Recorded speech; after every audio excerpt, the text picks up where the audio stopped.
All right, so we're at the Nest Burley today and we're shooting the first episode in the new podcast room. We've got Jono Butler coming in. He's the guy that helped me rehab my neck after the spinal cord injury.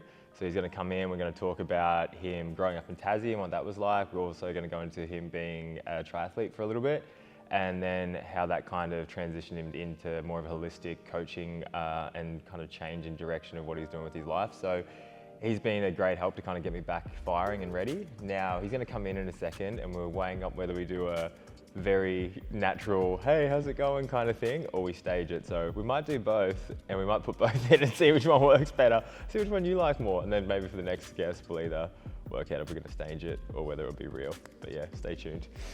I don't know when he's going to come in now though. We got to put this in. We got to put the BTS.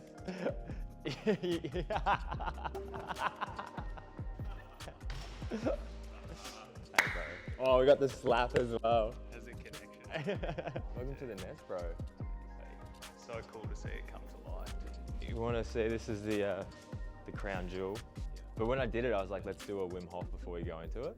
And then that became like a tradition to do that. Of course. So that would be like a cool thing to even just, do with like guests to come down and it's like a good like It's an experience. mellow out, yeah. Start by lying. I'll come and I'll just talk you through like I normally would. Maybe shuffle forward a touch because I'll go.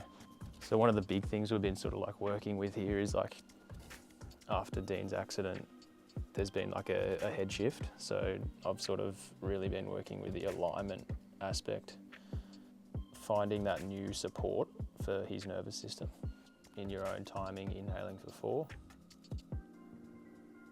and then pausing for 4. And then exhaling for 4. And then pausing for 4. And then after that 5th one, just return back to a tempo that just feels comfy for you again, bro. And just use the next minute to just become a little bit more aware of the body again. And don't rush up. Don't want you to black out, bro. That was epic. What a way to start a podcast. Nice, bro. Oh man. So I think doing breath work before you do anything like that you value as being important, get into your breath before you do it. 100%. Yeah, I think in regards to the breath for me, I just think along the lines of bringing myself present. And yeah, I mean, we'll probably get into this, but how that ties into the nervous system and being able to calm the whole system. And that can be relevant really for anything you're doing, whether that's, filming a podcast or, back to the racing days of wanting to dial in and really hit the mark. Gives that clear thought. Of course. You actually, your intention. You're like, Exactly. okay, I've like sat with it. And I noticed this with a friend the other day. They had quite sharp, short breaths and they were quite like volatile and like reactive. And then you like feel the breath or like see the breath and it's like you just deeper, slower. And then like that will calm your whole, like you say, nervous system down. You can actually be in a state of like clarity. And that's a good point too, because like people will feed off that energy that you put out there too. So if you come across like really, really anxious, stressed, hypervigilant, like that's the sort of like environment that you're going to meet. Yeah. And you reflect it back, hey? Of course. It's so crazy. You know when someone gets angry at you or does something to you and you're just like, what set this off? Because it's not you, or like sometimes it could be you, but most of the time it's these little things that have happened in their life that you can't control. And it's almost having to see that in real time and not fire back at it and just be like, this isn't because of me, something's up, and not fire back, but then also not get like run over by someone else's issues that they're not obviously dealing with. And usually those moments too, like take a situation where you do get triggered from something.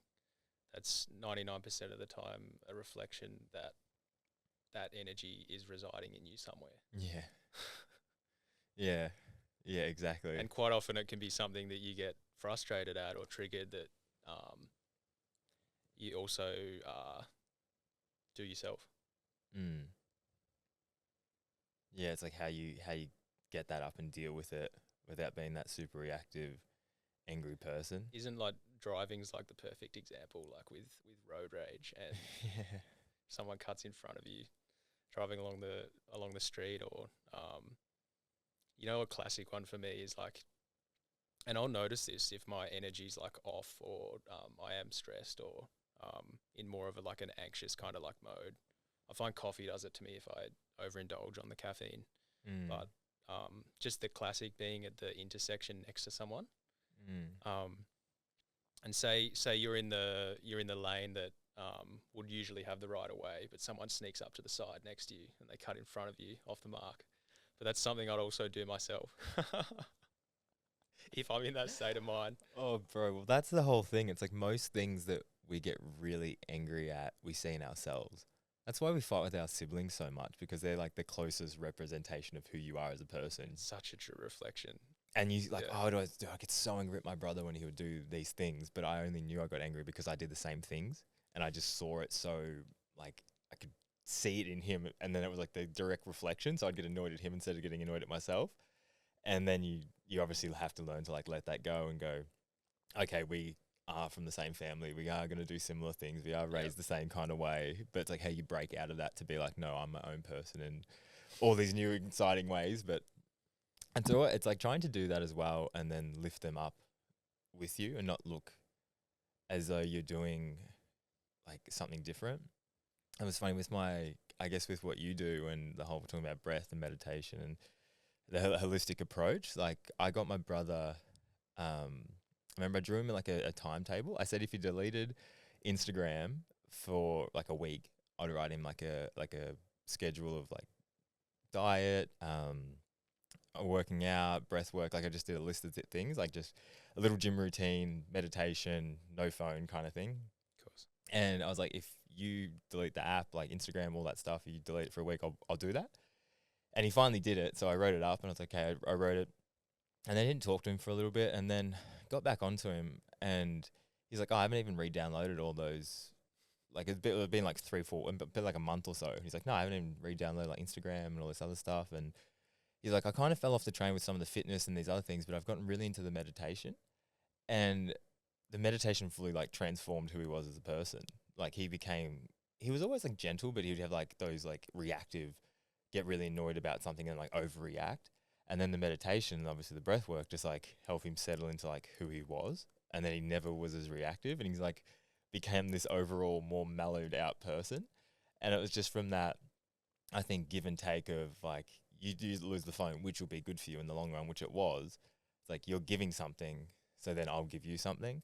It's like I always tell, I guess, kids and younger people, when you want something, like you have to give something first before you can like receive something. And everyone always is the other way around. They're like, give me, what can I get? And they're always asking for something. But it's like as soon as that one will be like, oh, I got you this. And it could be big, small, doesn't matter. Like it's a flower, like it's anything. And it's like, oh, thank you. And then you're instantly more likely to help that person because of that little gesture, like first. But it's that whole like, I guess it comes back to being reactive, like passing the olive branch, like kind of mending that bridge, or like helping that thing heal to what it should be. And we were chatting about this like the other day with friends that kind of you drift apart from, and you're both obviously busy, life's in the way, blah, blah, blah. But it's like, it takes that one person to be like, hey, what are you doing? And then it comes back to it's that hard thing, because it's like, if you feel like you're always the one giving out olive branches, like how many do you give out before it's just like, okay, I need to focus on yourself? Like, of course, I think that, it brings up a good point, like with, what's that saying? I think it's like, to have a friend, you need to be a friend. And obviously with anything like that, there's of course going to be like a boundary that comes with that though. So like you were kind of just saying there, like where do you draw that like last kind of like or that final straw with how much effort that you're putting out? Like a good example in any kind of relationship, and not just between yourself and your partner, or it could be family orientated, friendship, whatever. It's always a 50-50% relationship, and to the degree that one side of that is in a deficit, the relationship's never going to operate as smoothly. It's that thing when like you're like, if I stop calling you or like messaging, like reaching out, we just don't hang out or we don't see each other. And then it gets to that point where you're like, all right, well that kind of seals it in a way. I think you just look at like who's putting in the effort and who's not, and just wear away at you, doesn't it? It's just feeling like you're always the one carrying the friendship or the family relationship or whatever it may be. Like it's kind of sad. Like I don't see my nan on my mum's side. She just was like, if we didn't make this massive effort to go see her, she would never. She lived 5 minutes away. She would never come see us. And then every time we went and saw her, she made us feel bad about not seeing her enough. So like, why would you go and see someone when the one time you go and see them, they make you feel bad about not seeing them more, when they never make any effort whatsoever to like come down 5 minutes and catch up with us? It's like on their terms, like on my grounds, I'll do this. And I was thinking about this the other day because it's like the idea of like unconditional love is so rare.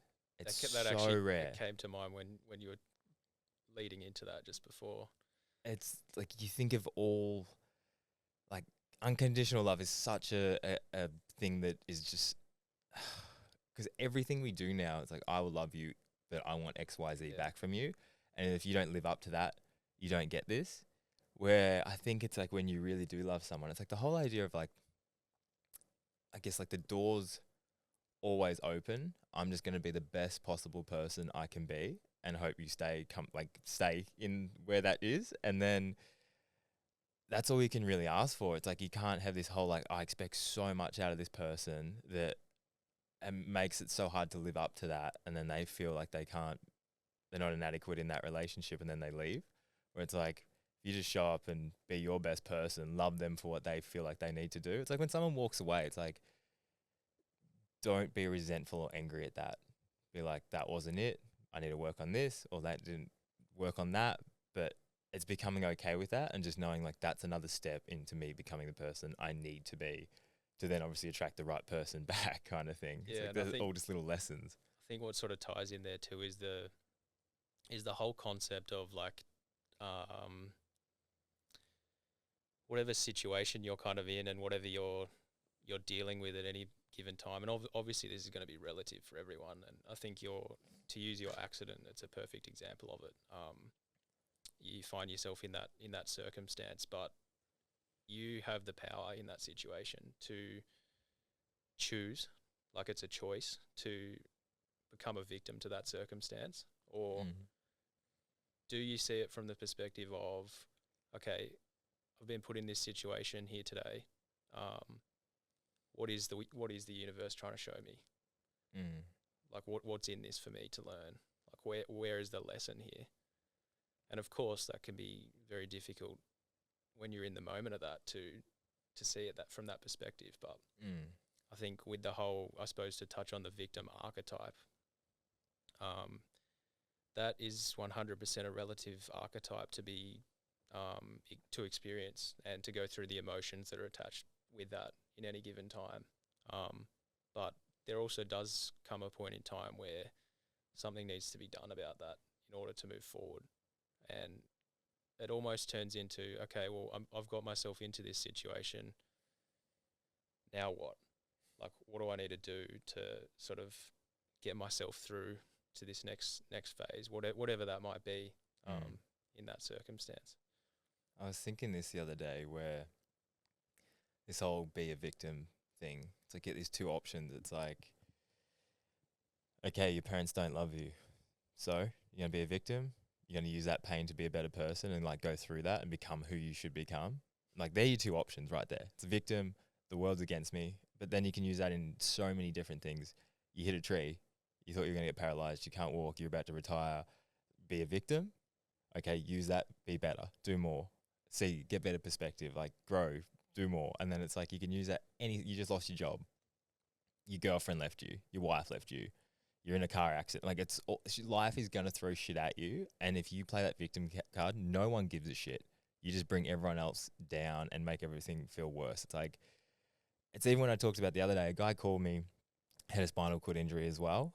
And we're chatting, and he's obviously in a low point, which I understand because I was in that too. And when you're on the phone to someone, you can just tell they're in that low, like as much as you don't want to say, like it pulls you down into that. You can hear it in their voice. Yeah, and it's like, man, like you just like, and then one thing he said to me, which kind of like, I agree, but to a point where he said, because I told him how much I'd recovered, where the feeling I've gotten and all this stuff, and he was definitely a few steps behind where I am now. He's an older guy as well, so it's going to be harder, but he just said, you're so lucky. And I agree to a point, but I really believe we make our own luck. And I was like, am I lucky that I was doing rehab with you? I was doing like more therapy, needling. I was going in float tanks like 2-3 times a week. Like I was trying to do gym stuff. Like it was like, okay, I need to get better. I can't just sit in this like boohoo bullshit of people feeling sorry for you. It's like, I just want people, like I want to forget that point in my life. And the quickest way to forget that is to work through that and come out the other side. And that's a choice on your end. That's too. fully a choice, man. That's fully a choice. Yeah, there's on the whole choice thing. There's like there's almost this model when it comes to choices, and you can sort of in any circumstance you can either make an optimal choice, or there's the option that's like referred to as indifferent, which is where you take time, but that can also result in a negative or a positive outcome. So like say with your spinal cord injury, it's like you leave that too long, it starts to become like a form of self-sabotage, or it doesn't actually, feed resolving the problem. And then I think the other thing there too is to remember is like to not actually make a choice in a circumstance is also to make a choice. Yeah, I'll do nothing is still going to end in something happening. Exactly. But it's probably not going to be the one you want. I heard this thing the other day. I thought it was really cool. It was this person, I think he made a play, and the play was just really poorly done, and everyone hated it, and they walked out. And this person came up to the director and the guy that organised it all, and he's like, what were you thinking? And he said, your intuition may lead you wrong, but it's also the only thing that's ever led you right.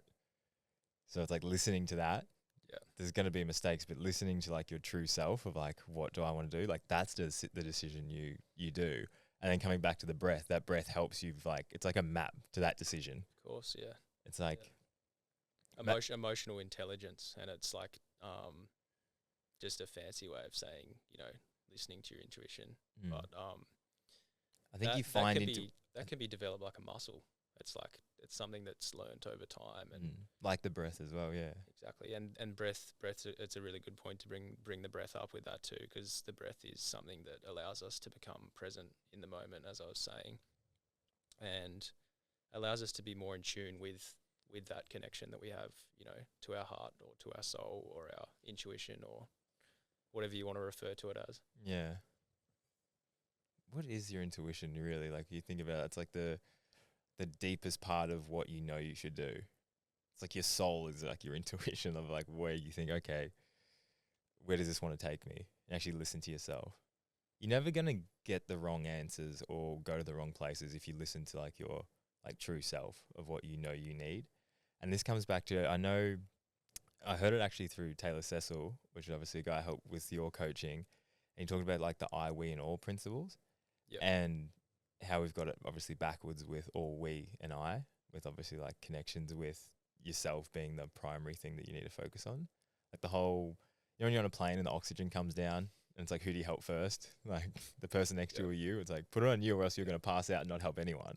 And it's almost like that concept goes out the door as soon as we step off an airplane. Exactly. It's like everyone else needs help. Everyone else needs air. And it's like, bro, you need to breathe. Like if you're not breathing, you're gonna pass out pretty quick, and all these people you're trying to help aren't gonna be there because you're not there for you. I think that like in particular, like from what I've seen, like particularly with the mother like archetype, that can be a very difficult like concept to grasp, especially for like a mother. Like a lot of mothers like sort of find themselves in that situation of always putting someone else in front of them, and you see it time and time again. It's like they don't have the time for themselves, but that's a really good sort of like really good lesson, I think, to apply with any aspect of life, whether it be to do with career or personal development or You know, even just on the daily, even just with the practices that you know, create, could be creating time for yourself on the daily, to be able to put yourself into the position to do the things that you need to do. Like, I know when I have a day where like things are busier than normal, or I'm sort of out of routine for whatever reason, I notice that. Like, I notice I'm not working as efficiently. I'm not as tapped in, you know, to things like my intuition, and things just aren't flowing like as smoothly. But when I, you know, time and time again, when I dedicate that time for myself, you feel it. It's something you feel. You get more time. Yeah. You have more energy, more time. You can actually, like, I don't have enough time. Like, you do. Yeah. It's just in the wrong spot. Yeah, there's not technically more time in the day, but you're creating more time for yourself. You just got more energy in your batteries. That's the thing. I was gonna say, I just thought about this before when we were talking about like a mother's love. Like, it's crazy. We'll never experience that kind of connection and bond. Like, obviously, if we have a child, it's like you love it so much, but it's still, I don't think it can compare to like a mother's love that like carries you inside of her to then out and grows into the person that, like, that's actually insane, that connection that you would have. It's wild, isn't it? It's something that's just so dude, it's so difficult to comprehend, isn't it? Mm. Like, I saw on the beach like 2 days ago, I was walking and there was like a little kid playing with a puppy, and he was just laying on the sand. The puppy was like jumping over and like licking his face, and they're both like laughing. I'm like, that is such a like pure happy moment. Like, literally a kid, like, you know, kids have like that real laugh, like that laugh that you like, it's emphatic. You can't help it. Like, you're like, oh, it's so good. My niece, my brother's little girl, just the laugh that just like every problem you think you have in the world suddenly just seems to evaporate with like that laughter, and you go, it's not that bad. Like, as bad as you think something may be, you're just like, man. And you see it, like, you know, they say that like people's children are their best teachers, and like you see it in children. It's like they're not at that point where conditioning has, you know, it's not yet to affect the way that they make decisions or the way that they operate. Like, especially during that age of like a child, like, you're still in that moment, you're still developing your ego. It's not something that sort of like has the potential to so much dictate how you live your life in that situation. Exactly. Yeah. So like that, it's a perfect example of actually being present and just being who you are and encompassing and all enjoying of that. it for what it is. You know, saying like I've got a young kid, Ollie Davis, and he taught me this massive lesson. It was the whole like your kids become your teachers. And we're at a race, and it started raining halfway through his race, so there was no way he was going to win. But he just did this run in the wet. And I went up to him thinking he was going to be really disappointed because like he had no chance of winning because the guys came down the dry, and then it rained, and like it's just like game over. And I walk up to him expecting him to be disappointed, and he takes his goggles off and looks at me and goes, "That was so much fun." And I'm like, you like, the result didn't matter. It didn't matter at all. It was just, he just enjoyed what he just got to do, which was ride his bike in the rain in front of all his friends and family. And he was like, that was sick. Which is probably why he started that sport in the first place. It's for, like for the enjoyment of actually riding his fucking bike. Exactly. And I looked at it as like, you're not going to get the result, so this is suddenly a negative. And it's like that programming that we convince ourselves, like, you're not first, you're last kind of thing. And it's this whole idea of being super competitive in those moments, but then also if it's out of your control and it starts raining, man, just enjoy it. You should enjoy it anyway, but if like you get a curveball, just keep enjoying it. It's like you're going to win every time if you do it that way. And that's a massive lesson I learned from him in that reaction. And it changed my perspective. I remember I crashed at World Champs in Canada, and I got back on and kept going, like race was over, but I got into the flow state earlier in the run. And because of that feeling, man, like that's a feeling I think anyone should chase in life, is like the whole idea of flow state and just being so, again, in the moment of something, and especially something that you've like, I worked more than half my life to create that skill and that talent to be able to cultivate that kind of flow state.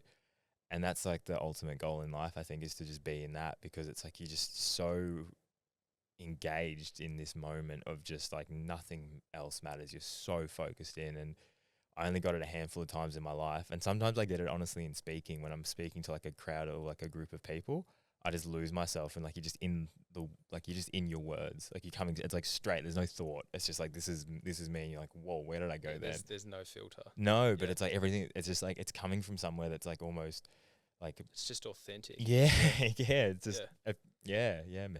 Authentically you.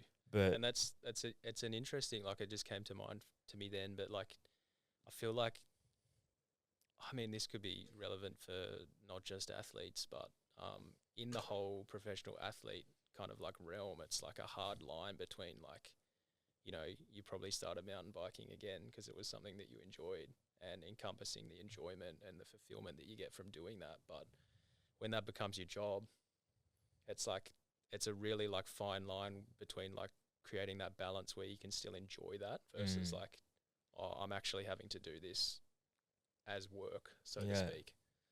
I was talking about this where, like, be careful what passion you make a job, and be careful what value you put on your art, whatever that may be, because there's going to be, like, there's a tax you pay with doing something all the time. And I know even now, it's funny, I was talking to a friend that I want to get more into photography, but I don't want to be paid for it almost, because I don't want to, like, as soon as you put a value on your art, no matter what that is, racing, riding, like pretty much anything you do as a profession, wakeboarding, skiing, snowboarding, like as soon as someone's like, I'll pay you X amount, I know it all comes back to like your, not just your skill, but your reach and all these other things, but it's a value on you now. So that thing that you're trying to keep promoting, it's like, I have to do this. And as a kid, like when you're doing like, I want to do this, and there's such a shift in that. And some people just love it to the like some people I know, like Kate Edwards is a guy that races mountain bikes. He just loves riding his bike, just froths it. He'd do it every day, even if he didn't get paid. Where I wanted to do it every day, and then I started getting paid and didn't want to do it, which is like. And isn't that interesting though? But you would have probably felt this, because when you were doing triathlons, were you getting paid when you were doing? Yeah, so with the whole triathlon journey, I suppose, like coming out of high school, again, that was like something that I wanted to pursue, and it was purely just coming from that energy at that stage. Like, you know, come the end of year 11 and 12, when all my friends and stuff were sort of like dialing in on, you know, getting their grades right to step into university and stuff. I was up at Falls Creek on altitude training camps with mates from Melbourne, because it was something that I just really like enjoyed during that period of my life. And I suppose fast forward like to a few seasons in Europe, and for me it was sort of, I got myself to this point where I was like almost like, I suppose, breaking even. Like it had turned into like coming home, working for the summertime, or the Australian summertime, so that I could then fund my expenses to go back over to Europe the following year. And long story short, like for me, that's where I started to find what I'm doing now, and where I could channel my energy into something else. And it wasn't that I wasn't enjoying triathlon. I think that chase of always wanting to better myself has 100% continued. And I almost look back now and sort of like, there's been moments of, you know, everything happens for a reason, but it's like, if I had knew some of the things and incorporated some of the things I know today, like what sort of athlete would Jono be in that circumstance? Yeah. Yeah, it's like you're always learning so much, and you wish you could. I feel like that's why mentoring people, man, I guess, and that's somewhat of what you do now with holistic coaching, but it's like you can level people up so quickly, and having like a good mentor and someone there that can like pretty much, it's almost not as much show you what to do, but like show you what not to do almost. Yeah. Like it's like you make the mistakes, because dude, I saw the funniest video like the other day pop up. I think there's this little fella like learning to surf like on a wave, and his dad, must have been his dad or something, like he's just on a surfboard next to him, and he's like holding the surfboard, holding his hand, like you know, helping him stand up, go through that whole process, and then sort of like letting go of him, grabbing him, letting go of him, grabbing him, until he sort of like finally had it. And it had on the dad like mentor Yeah. And it's just it encapsulated it well. Like I think it's that you know, they're there to sort of guide and help you through the process, but they're also not going to do it for you. No, you gotta let go. Yeah. And that's gonna be such a. I really feel helping like a few younger kids now through like the cycling and racing. Like it's also such good prep to become like a father. Like if you've kind of got those skills and you've seen someone transition from like a more of a boy to like a teenager, and you're like the reactions and dealing with that. It's like when I obviously one day have my own children, that like you've kind of well equipped to, okay, I know how to show up now as a person and like be able to actually look after something and someone. And I guess people that it's kind of, they haven't been in those situations or try and be in those situations, like it's, you just, again, you're just setting yourself back when you actually like that comes upon you, especially if it's like out of the blue kind of thing. You're like, oh shit. But I hear a lot of people say it's like you're never ready to be a parent until you are a parent. Yeah. So it's like When you're in, you're placed in that circumstance of like, what now? yeah. What am I gonna do? The fight or flight. I was gonna say, because you grew up in Tassie. You're a Tassie boy. I'm a Tassie boy, proud and what do they say? Proud and I don't know. I'm not Tasmanian. that's not gonna go down well, is it? Oh no, Tassie boy at heart. Yeah, like just don't know the and very very proud of it.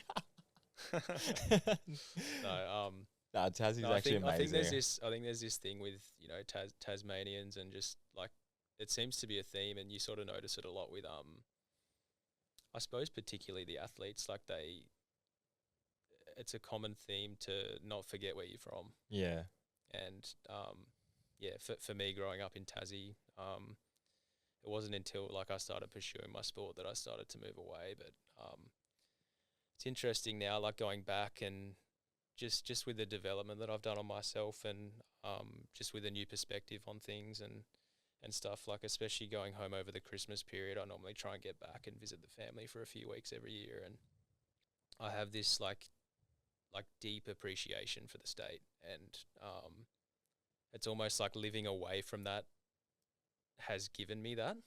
Like and every time I go home now, it's like I want to actually experience what, to a deeper level, what was placed in front of me that I may not have even sort of like had my eyes open to when I was younger. Well, I think you always want what's on the other side of the fence. The grass is always greener kind of thing. Like I had friends that lived in town from where I was, and I just wanted to live in town because they were all there, and then they'd come out to where I lived, and like, look at all this space you have. You can go ride motorbikes. You're always gonna somewhat want a different life. And I guess the good thing about going back now, you've had a different life, but then you can appreciate the old one more now, instead of just going, oh, I wish I was here, I wish I was there. Like, no, I was in the right place. This is where I should have been, kind of thing. Because I like grew up country Vic as well. It's like, did it feel somewhat isolating being in Tasmania, just for being obviously isolated just geographically, but obviously being there as well as a smaller. Because whereabouts did you grow up? And that was obviously like a small kind of town. Yeah, so hometown for me is Launceston. Might have been an area that you've maybe visited through like mountain biking. Like not, it's probably like just over an hour drive from Derby. I spent a little bit of time there, not heat. I think I've been to it once, but like years and years ago. But I think the theme of Launceston, and I suppose it's like anything, you go through all these different stages of development and stuff, but I think the way that I kind of see Launceston now is, and it's not dissing on, Tasmania in general, but it does sort of like encapsulate that small town kind of vibe, and you can quite easily get caught up in that. And I think it's not until like I experience maybe like moving away and having those experiences like abroad and really developing myself that I was able to kind of like see that. Was it kind of isolating in that process of feeling like you were kind of, okay, I want change? Because I know when I feel like you kind of strive to something, this comes back like the whole reflection. Because people, I guess, that want to do that, but they don't want to take that plunge. They don't want to step into it. That then they take that out on you because they want to do it, but they're too scared. But then they take that as like, well, why are you doing that kind of thing? Yeah. But it's just like that internal thing. It's what I hear the other day. It's like fear's a lake wide but an inch deep, and it's like that stepping into it. It's that fear of like, oh, you think you're gonna sink, but it's like, oh no, it's right there. I got this kind of thing. But there is so much fear, like in obviously that, like you're moving away from your family, your friends, comfortability, probably a job. Like, all right, new world. Let's go and see what happens. And I saw this picture, and there's like these two butterflies. Well, one's a caterpillar, another's a butterfly, and the caterpillar's just going up to the butterfly. And it's like, is it going to be good? And the butterflies, it's going to be fucking incredible. And it's just like, it's just like that step of like, they think, because I think they think it's scared going into like the cocoon before you become it. It's like, that's the fear of like, what's on the other side. And I think a theme for me, and like, you know, everyone experiences fear. Like it's a natural like feeling to experience as a human. But I think the thing for me that I've found has been really helpful is learning to channel that fear. And it's like, if that fear presents itself, it's almost got to the point where it's like, okay, well, I've got to fucking do something about this fear. Like I've got to step into it, or this means that it's like an opportunity for me to level up. Well, this comes back to doing nothing still a choice. Like that's going to have a result. Like if fear makes you stay where you are, there's still somewhat of a negative result that will probably come from that. If you know you've got to do something and you're not doing it through fear, that's going to come back and bite you in the ass in different points in your life. And I think the whole identity piece, like for me, sort of ties into this as well. And it's like, who am I? You know, who am I if I do step into that fear and like I do develop, you know, beyond where I'm at the moment. It's like we get so comfortable with being in the current circumstance that we're in that, you know, it feels nice to stay there. But you know, if you're in a circumstance where you need to, or you want to, or you know, to circle back to the victim, it's like, what can I do about this situation? Then yeah, there comes a point in time where, you know, you have no choice but to sort of like honor that and step into that fear and do something about it. I think it's the thing, how successful do you want to be? Because with that success comes a certain level of isolation. Like, look at Taylor Swift, for example. She'd have to be super isolated. She can't go out in public. Like, there's like a prison fame kind of puts you into a certain extent. And it's like, how much do I want? And then how much is too much? But it's like, you kind of can't put the genie back in the bottle. If you like grow to a size where you're like, okay, this has altered my life now. And it's that balance of, I guess, knowing what you want or you need. Because it's like stepping outside of you to chase something. It's like, what comes with that? And knowing everything has, like, its pros and cons to it. And everything's relative too. Like, you know, just because she's Taylor Swift doesn't mean that she doesn't experience fear. It just could come by the means of something completely different. And that's always going to be relative, hey? Like, it could be fear. It could be a fear for her to step out onto the street by herself, for example. Yeah. How crazy. Whereas it could be a fear for someone else to step on stage. Yeah. And perform. Yeah. I wonder how, you know, in moments we're talking about like flow state and being in like so in a moment, like surely I'd have to imagine she would be in that when she'd be performing on like that stage with that many eyes. Like, can you imagine that feeling of being in front of that many people and doing the thing you were the best at? And people like, imagine the chant back, you know, when they sing back. Imagine what that must feel like, that energy that would come into a room that you created that. Like, that's insane. She'd have to be present when that's happening. Oh. You couldn't not be. And she does it for like 3 hours, man. That's heavy. Yeah. That. Oh man, I saw someone went the other day and they just took videos of like how the costume changes and the different like acrobatics and everything. Like, that's a full show. Like, it's like it's a performance. Yeah, it's massive, man. You see, like, I'd probably get down to some Taylor Swift. If some songs come back, you'd be like, oh, I'll shake it off a little bit, you know? Why not? Because I couldn't. You and the other 130,000 people at the G. Yeah, exactly. Like, it's one of those things. I don't mind her music, but I wouldn't go buy tickets. But if someone brought me a ticket and I went, I'm not going to say no. Yeah, I'm not going to say no to it. If like the universe presents something, like T Swizzle will get it. we'll get we'll get there. Have a good boogie. Oh, that's great. Oh man, that'd be so fun. What was I gonna say? When I said would get it, I meant like would get me going there. But when I said, I was like, that doesn't come out right at all, man. I didn't even notice. Oh, bro, I was like, oh, that probably not going to sound good listening back. So I was that's like, great. yeah, full disclosure, just would get my presence at the festival. Oh, bro. But yeah, no, I was just going to go back to that whole idea. Like when you do branch out and become like more or less your own person in whatever that may be, whether it's like leaving your hometown or doing more, there's going to be that period of time when like you don't, and it's not that you don't, like you just isolate yourself in the fact that you want to be in a new place, you won't have your old friends, you haven't met your new friends, you don't know that many people, but it's also super exciting because you kind of, like I always enjoy going out by myself because you're kind of forced to just like float around. As soon as you get like a friendship group, that's like your safety net when you go out. You just kind of hang out and talk with them, and it's kind of hard for someone to like break into a group of like 10 people that are all like huddled around a table. It's like if you're just literally by yourself, you're like, hey, how's it going? It's so easy to meet and connect with people. And I think the side of that I could probably see is like the authenticity part as well. It's like if you're tapped into just being who you are, like the people that you're going to attract are going to resonate more with you, like as your people, like people that are, you know, sharing similar interests or values, or and yeah, if you can connect with that, it's going to be more of a real friendship. Yeah. They see you for like who you are and go, yeah, you're like that's, and you're all on the same page too. Is that becoming that is it? That was like I suppose for me to touch on the whole Tasmania thing too as well. It's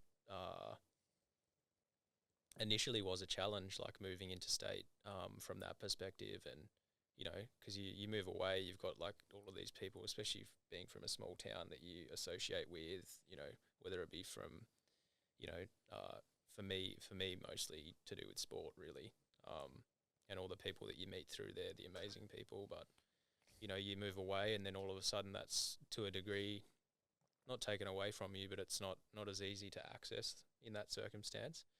And establishing those connections, you know, I think that's a really important part with, you know, if anyone's out there wanting to sort of like, you know, move states or you know, even step out into new opportunities as well. Like it's something to have in the back of your mind to carry with you in that situation. And I think as well, there's going to be a point in that where it's going to get hard. Like you're going to get to a point where you're like, why did I do this? I miss home. I miss my friends. I miss my comfortable couch. Like I'm up here. I don't know anyone. I can't find a job. I can't find an apartment. Like I'm stressing out. Like all this shit. Like that's a real thing that comes.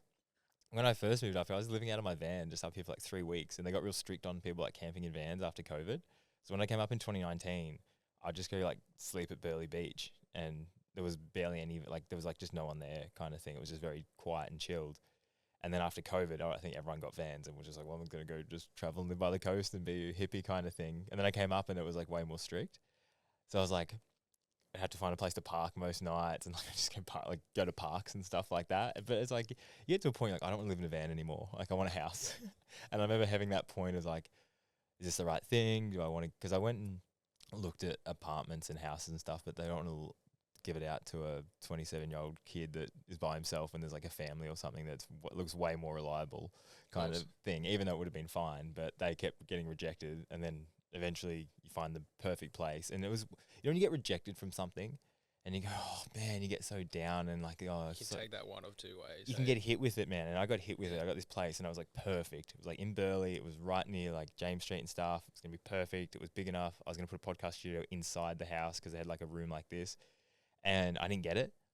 And I was so bummed, man. I was so bummed. And then like a week later, my mate's like, oh, we've got a place you can stay. It's really cheap. It's near the beach. I met like then all my best mates that I live with now. It's like, that was like the best thing that could have happened. Isn't that funny? And it was like from that rejection, literally a week later, if I'd got that place and then realized this was available, I would have been bummed for that. It's like either way, But it's like, it comes back to the whole, like when you think something bad happens, like the best thing could just be literally around the corner. So it's like, don't get so down on that. Just be like, oh, that wasn't meant to be. Something better will come. Yeah. And something better is always waiting right around the corner. Everything happens when it's meant to happen. Yeah. It's divine timing, isn't it? And you go, and I think especially when you say like you start living to your true authentic self, like karma's a real thing and making your own luck's a real thing. And you start to live to who you truly should be. And like you'll be happy, you'll be smiling, you'll be like energetic, you'll be putting that out. And man, stuff starts coming back and you're like, what is going on? Yeah. Like, why does all this like keep happening? And it's just like, because you're being you. You're living to how you should live. And the right people are coming back because of that. Exactly. And I think it probably brings up a really good point, because like that might sound really easy, just being authentic and, you know, raw to who you are as a person, but like that's very difficult. Comes back to the fear, in society, just the way that society's shaped these days too. Like with how, you know, people have heard it 100 times, but it's in your face all the time with social media and having to be a particular person or look a particular way, or they're all things that contribute to taking you away from actually being authentic. Because we start to, like, without even realizing, like it's all subconscious. It starts to become subconscious programming or subconscious choices that we start to make with how we live our lives. It comes back to the whole comparison of we compare to everything. And like the quote that it's a thief of joy is like such a true statement, because it's just like, man, it sucks it out of anything. It's like you get something that you absolutely love and adore, and then someone else looks down at it. You instantly compare to something else that they've said, like, oh, that looks shit because of this. And you're like, oh, and it's like, you before that was a comparison. You love this thing. And you think of, I guess it's when you start living a better life, you're always comparing to like, oh, but I could be this or I could be that. And you're always almost taking the joy out of where you're at. And there's so much good stuff where you're at right now, but you just keep looking forward and comparing to where you feel like you should be. And it's like, you're never going to catch that, man. You're never going to catch that. Yeah. It's always going to, no matter how, like someone's always going to be fitter, happier, healthier, whatever. Like it's always changing. It's always evolving. It's like, stop comparing to these other people. Like be the best who you can be, put all the energy into that. And then you're like, okay, that's me. Then it's like, okay, well, this is the best I've got. And just compare yourself to yourself. Okay, I'm better now because I'm doing these things for my mental health, for my wellness, for my diet or whatever. And you go, okay, I do all these things and I'm a better person. And then, like you said, then that attracts better people because you're living to yourself and you're actually doing the things you need to do. Instead of, like I said before, like running around trying to put oxygen on everyone else. Yeah, I think that's a huge, like, yeah, like I can't sort of like tap in on that enough. I think like yeah, to use that example of like, I think you were talking about like a logo, and like you have this really cool idea for like a logo, for example, and then someone else gives you this opinion of what they sort of think of it, and it's like in that moment of like, you know, you might have thought it looked amazing before you sort of asked for someone's opinion. That's a really good example of you sort of connecting to your own intuition with something and how you feel that you want something to be. But in that situation, if you take on, and it's not that you can't take advice from people, but if you take on the belief system of the person that's giving you the advice in that situation, in a way that's kind of like suppressing the way that you actually truly feel about it. I think you got to protect your dreams, hey? You really got to protect your dreams. And I think, and I've even done this with people, like if I started seeing someone or something like you care about, like a person or a dream or something, you almost hide it because, like you said, some person's opinion, good or bad or indifferent, will alter how you see that thing. And sometimes you don't need opinions on something, like you know, like you can feel in yourself that, okay, this is either the right thing to do, the right person, or the right state of mind or whatever. Because it's like sharing that gives someone the opportunity to then critique it, compare it, judge it, love it, hate it, and that alters how you view it. And it's like, protect that, man, because it's yours. It's yours, yeah. And like only you know how much you love that thing. So don't let someone else alter that, because I think it's like it's so easy to grab someone else's opinion and then use that as like part of how you view it. and that process will never bring fulfillment or self-fulfillment. No. It's like I actually had a friend, because goal setting is like I would say like arguably the, if not the most important part of like the work that I do. I think establishing like a really good connection with what your goals are, because from like from a mental, emotional, spiritual perspective, that actually puts into play how everything else is going to happen. And when I sat down for you, for example, it's like that's the first thing we spoke about. It's like, you know, if this is the situation you've been placed in, but what do you actually like want for yourself? And there's so many different like techniques and stuff when it comes to setting goals, and you know, you can sort of go through the whole process of like there being more like outward, external kind of goals, or more like internal sort of goals. But I think, and I've sort of played around with all of these like over the years, I feel like, and gone the whole kind of like full circle with it. But yeah, a friend of mine sort of mentioned it to me not long ago, and I really like starting with feelings. And it's like, how do I actually want to feel? It's a really simple way to, like, a feeling is the most sort of like innate thing that sort of comes out of us. Like in any situation, you could be feeling a particular way, and it's like, how do I actually want to feel?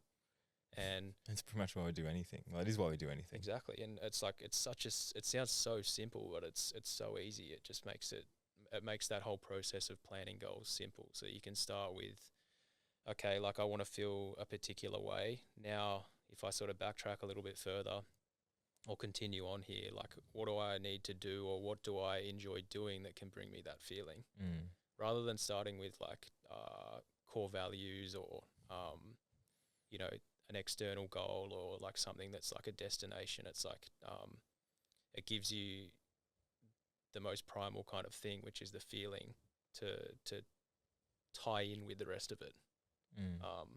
And that way you always sort of know that that's going to be authentic to you as well. And that'll be different for everyone too, I think. Like, you know, what brings me happiness may be completely different to what brings you happiness, for example.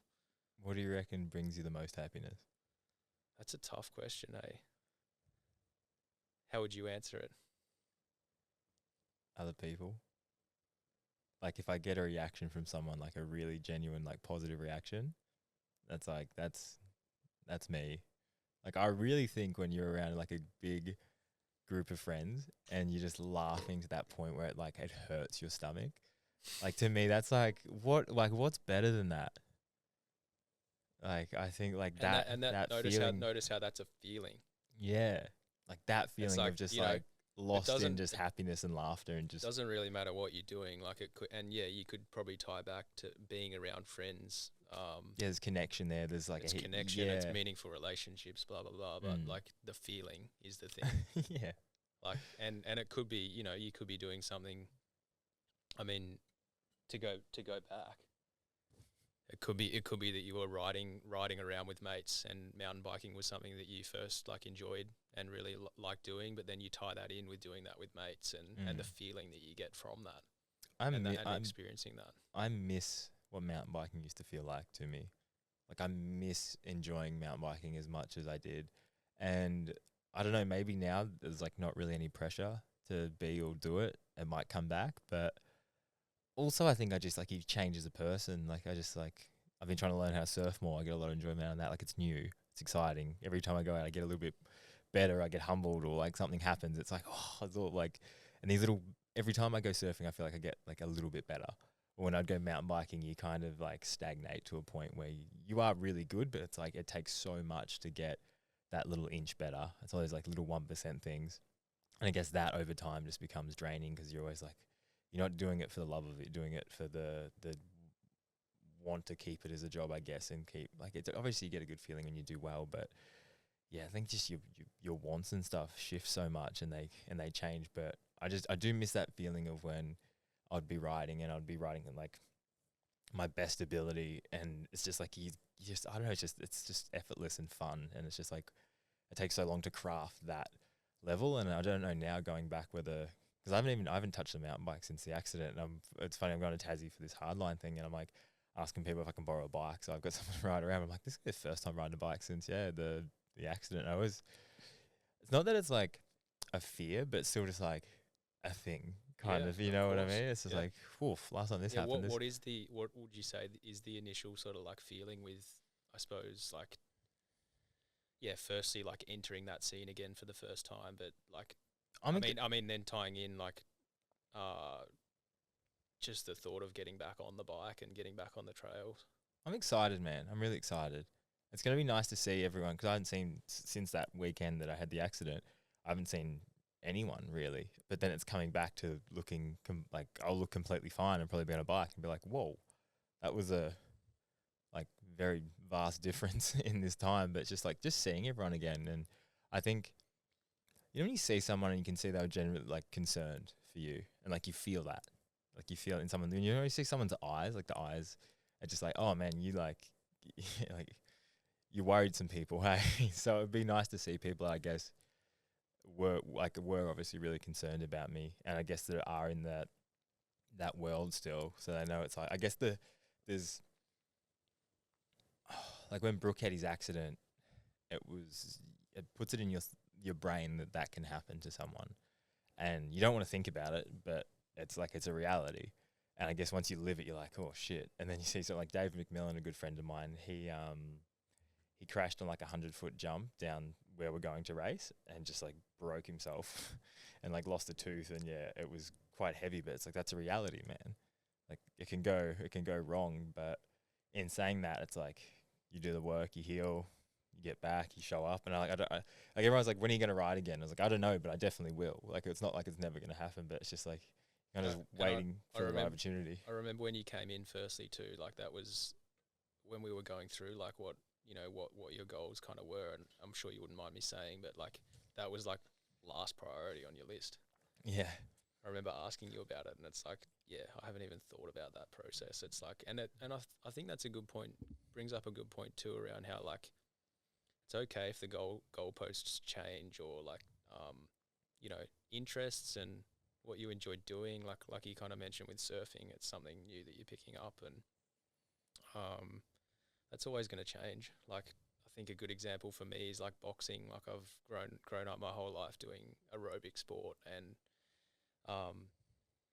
boxing's been something that I've sort of found this new connection, I suppose, with. And for me, it's just turned into just the enjoyment of actually like learning something new and just experiencing something completely fucking different. Like I think you can probably relate to it. It's probably not so much the case with mountain biking, especially downhill, because there's a lot of stimulation, but especially with triathlon and running and cycling, it's just like, it's very repetitive. Like you're going in the same straight line all the time, and yeah, at least that's like mountain biking. It's just changing all the time. It's ever changing, yeah. So it's given the brain more stimulus, and I think, I couldn't swim. I couldn't be a swimmer, man. I couldn't be a swimmer. Well, that's funny. It's funny you say that, because that's where it all started for me. Really? Yeah. Were you just swimming laps? 5 a.m. Swimming laps, yeah. I grew up like from a young age as a swimmer, and I kind of like, and that was the main reason for the shift into triathlon. Essentially, like was, I mean, I enjoyed it, and I did it, and I had quite a lot of success with it. Like, lots of different like state records and going to nationals and all that kind of thing. But I think it was just more the enjoyment of blending in another two sports that sort of gave me that stimulation of experiencing more. And it's funny, my love kind of like evolved into bike riding, and after triathlon I pursued bike riding for a while, but it was always because of the enjoyment of, for me, exploration and just being able to see things that you would not normally see.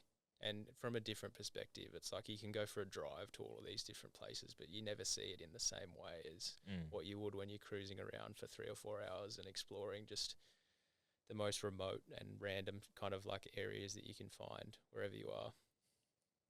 No, I get you. When you were doing these tries, did you ever go like physically to like a pretty dark place to push yourself to like the other side of like, man, I want this? And was what was the self-talk going on when you went to that place? Yeah, I think that's a good question. Like, and it kind of comes back to like, I suppose the education piece for myself during that time of my life as well, because I used to have this mentality, and it was probably steered more towards like always training hard to get the better of myself and not really understanding, you know, the science behind how to train well back in that kind of like environment that I was in. And I think looking back, that's a big factor in maybe why I didn't sort of like, or wasn't able to take it as far as like I had dreamed. But I just wasn't able to see that at the time. And it's really cool now. Like you kind of mentioned it with helping out like some younger like kids and stuff on the trails and stuff like that. But all of that knowledge that I like encapsulate now, like it actually brings me just as much joy helping people understand that from a young age. And it's like, probably more, man, yeah. especially when they go out and use it. Like they use it and actually use it for a good, like I started when I was going to races, like I stopped caring about if I did well and then started caring about if like the kids I was helping did well. It's just like there's more in that. There's like, I think there's more juice in that if you look hard enough. And I think that's what kind of birthed the whole transition into the coaching role for me, is just the fulfillment that as a role or as a job, I suppose, sort of like brings me. How did the transition as well with that, going from obviously athlete to then more holistic, because you said you started kind of bringing that into your training, and then that obviously just altered how you probably viewed a lot of different things, and then you kind of transitioned out to then just focusing on helping others more or less. Yeah, it's sort of, I think it's sort of like when I first got into the work of, you know, delving into wanting to actually become a coach and help people by that means, like it was for me.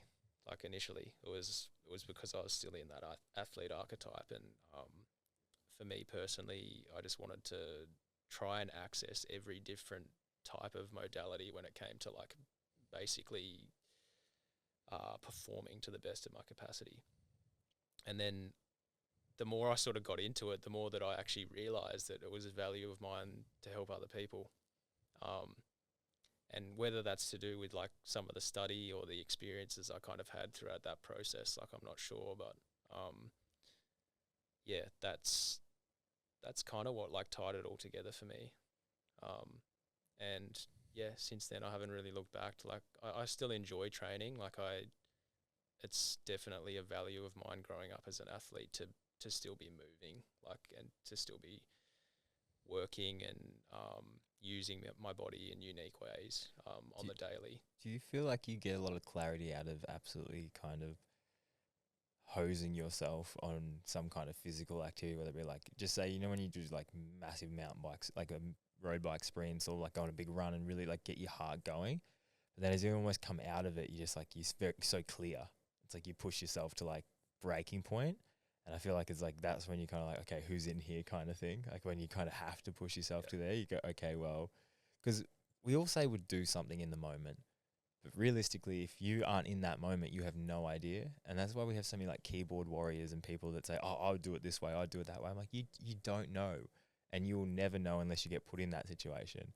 It's like you hear about people and they're like, oh, what would you have done in this situation? Like, I hope I would grab the baby out of the burning car. I hope I would do the right thing and not wreck a relationship. Or like you hope and you try and practice that, but you don't know unless that comes up. And I just, so many people say like, oh, I'll do it differently. I'm like, man, you haven't lived a day in his life. You have no idea. It's like you look at these choices through your lens, which is completely skew if compared to how they would live their life. Like you might have a really happy family, you might come from wealth, you might do all this stuff, and the person you're judging is someone that has come up with a single mum that is stressed out all the time, that treats them like shit, and they've got to make these decisions based off that, and then you judge them for making the wrong decision or the decision you believe is being wrong, when it's like, yeah, look, she's out here actually trying to make amends. Yeah. And I guess that all comes back to then when you can be a good mentor or bring that person that, okay, you didn't have the start that you could have, but now you can still level up quicker by holding on to someone that has done the thing that you would like to do. Yeah, I think what comes to mind for me there is like particularly those that come in that, because yeah, I suppose to summarize that, like the majority of people I'm working with are in some sort of pain, like whether that be physical or, for some people, like, and this is normally something that we'll track back to because when you are in some sort of physical pain, like there comes a point in time where you are actually working just as much with someone's mental emotional state in that situation. Like, covering movement and physical, implementing physical practices as well as like nutrition and lifestyle habits and stuff like that can get you so far. But you would probably understand this from your accident. It's like it comes back to what we were talking about earlier. You're the person in that situation that has the choice to continue to live that same subconscious programming that you've sort of got used to while being that injured person, or you can do something about it. Well, dude, I put off messaging you to start like rehabbing for ages, man, because not ages, but like I got home and I didn't even want to try and get better. Like just had no energy, was in pain all the time. Like I didn't want to leave the house, man. I didn't want to go out. When I'd go out, people would see me in the neck brace and feel sorry for me. And it's like, when I say like I want that reaction of someone like laughing and happy when they like see me or be able to bring that out of them. When people would see me, they'd look so sad, man. Like I'd bring people down just because it's like it was a shit go. Yeah. But then I feel like this ball of just sadness that's walking around when I'm like I'm doing okay. But then when everyone comes to you and like it's like it's obviously because they care. But imagine everywhere you go, everyone's just like sad because you got dealt a shit hand of cards. But I'm like, I'm all good. It's going to be all good. Like, let's like turn this way of thinking around as quickly as possible, because if you're smiling and happy, that's going to make me feel so much better than if you're like, oh man, like, oh, this sucks and I feel for you. And like, it's like you absorb that. And then when you absorb that, then it's like, okay, now I'm a bit sad because of that person. And like, you almost, you don't want to underestimate how bad something is, but you also don't want to just dwell in it. It's like, I think it's so important, hey, because I think in that situation you can sort of like, I think, yeah, to use your accident again, it's a really good example for it, because it's like being in that situation and feeling that sadness. And like I remember you mentioning to me, you just didn't feel like even sort of wanting to come out of the house, for example, and just, you didn't even want to reach out for help, kind of thing. No, not at all. That's important to experience that side of it. It's like that is feeling the emotions of what's happening. And like you were kind of saying, if you sort of go the other way with it and, just get on with it, and don't allow yourself to feel those feelings that are sort of like illuminated in that situation, that's where you're sort of like almost stepping into the suppression side of things. Yeah, you want to feel them, but it's like, dude, it's heavy, especially like when I came back, I had obviously just retired, which I was okay with that. I accepted that. But still, like, doing something for 17 years, racing for over 10 of them over in Europe, and, like, that was my life. And then you're like, okay, that's done. And then the accident happened, which was like, fuck, am I even going to walk again? Like, that's the mindset when I'm laying on the ground in America, to obviously getting better, but still, like, that's just happened. And then my relationship at the time was, like, failing. So it's like I'm trying to, like, heal my body, heal my mind, heal my relationship all at once, and they're all just, like, in the worst state they've probably ever been in a certain way. And it's like 1 would be hard, but 3 at once was just like, oh, this is a lot to like process. And just, yeah, they definitely had time. I remember like there was one time I was just like laying on the ground in my bedroom, just laying there, just like, when you're like blank with feeling, almost like you're numb. It's not like you're like really sad or really angry or really, it's just like, you're just like numb to it all. You just feel like nothing. And I was just like, I remember laying there feeling, I'm like, man, I have not felt this in so long, like so long, to that point where you're just like, oh, this sucks kind of thing. But in that moment, you're almost like super present with your feeling. When it's like, what's the point play? What do we do? To the point you're not even thinking about what feeling. It's sort of like. But it's like in those moments, it's like that's when you got to make a choice to be like, I have a choice. Let's get better. And I think it's just like you said, you got to build people around you that will know how to get you out of those points or know what you need to lift you out of those points. And that's why I think, having like a healthy connection and community of people is so important. And I was going to ask you, when you came up here, did you feel that instantly, like moving to the coast and just feeling like, oh, everyone here just wants to help, or like is contributing or is doing something? Like everyone seems so willing to lend a hand. And I guess it's because so many people up here aren't from here, they've come here and they're trying to connect as much as you are. So everyone, like, it's like this stacking thing that happens where you meet one person, they want to help you, you help them, they meet, like, it just builds so like organically, and everyone's just willing. Did you feel that when you first got here? Yeah, I think like if you're to compare it to maybe other states in Australia, like from my experience, like there's a lot more random acts of kindness. Yeah, that's a good way to put Yeah. it. Just small town as well. I think everyone's got their little bubble, and Yeah. it's like, let's protect this. Where everyone up here is like, let's grow this, and it's just the two shifts. But yeah, like you said, that's a good way to put it. A lot more random acts of kindness is good. Exactly, and I think that's what creates that like safe, like sort of like, I suppose, environment for people to go further with that. Like you kind of said, like I don't know like any statistics on it or anything, but like there's been a lot of people that have moved to the Gold Coast over the last few years, given the circumstances. And yeah, it probably is a case of like people just wanting to connect, because that's like, I suppose, to circle back to like your like definition of like what makes you happy. It's like that sense of community and like feeling part of something, feeling part of a tribe, so to speak, and your own like unique tribe too. Yeah, we sort of got to like the emotions that you were sort of like experiencing, I think. I guess the mental health side of things, of people coming in to see you, and then it being as much as like a mental hurdle to get over than just a physical one. Because it's like, if your brain doesn't even want to do the thing, like, you're not going to heal yourself if you don't want to heal yourself. But it's like, obviously the mental side of that is like, there is light at the end of the tunnel kind of thing. And it's like, people don't see that when the tunnel's really long because there's some there, but it gets to the point where like you're almost like actually more so like helping change someone's subconscious behavior is probably a really good way to put it. Like, for example, if you come in and you've got like, and this has been the case, like people have come in and they've been in pain for years, like long periods of time, like to the point where they've lived most of their life experiencing that pain, for example. And it's like, it sort of circles back to that like identity thing that we were speaking about earlier, and like that is their identity. That's what they know themselves as. And like for them to kind of like experience stepping out of that to a degree, it's like they don't know who they are. And that, quite often at some point in time you'll actually experience like you'll sort of get so far when it comes to the physical process of working with someone, and then all the other aspects of health that I was sort of mentioning before with, lifestyle and nutrition and stuff like that.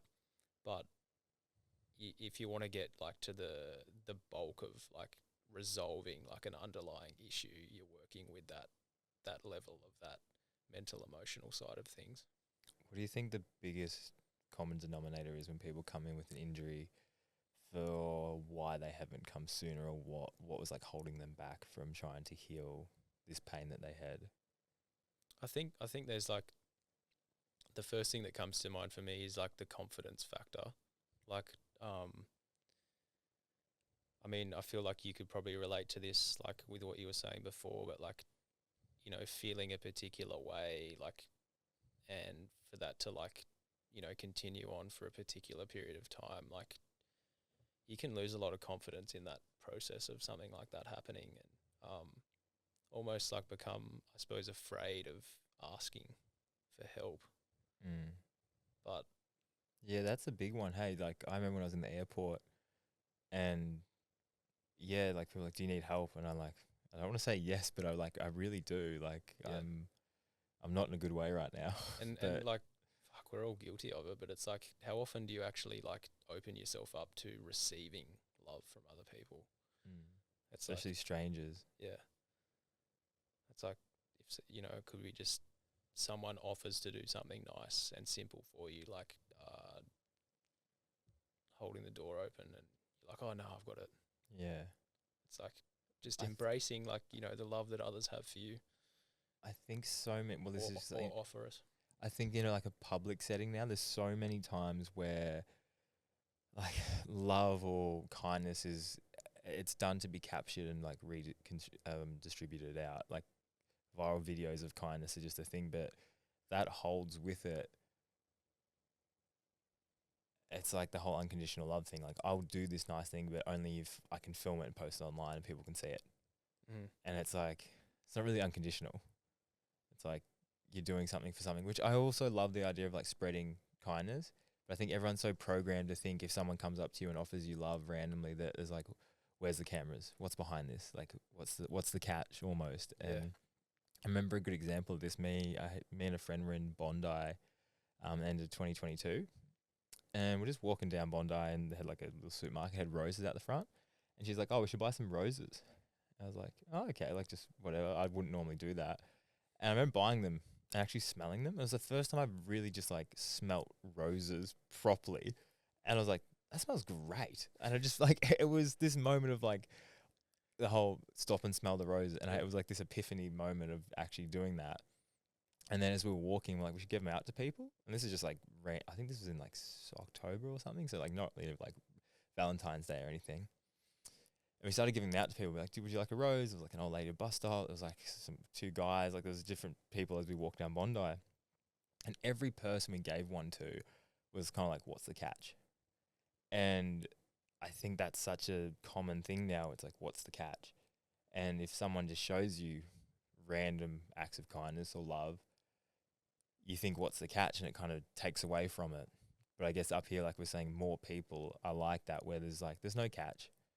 I just want to do something nice. I think that's real genuine when you just do something really nice and caring, and there's no validation from the internet.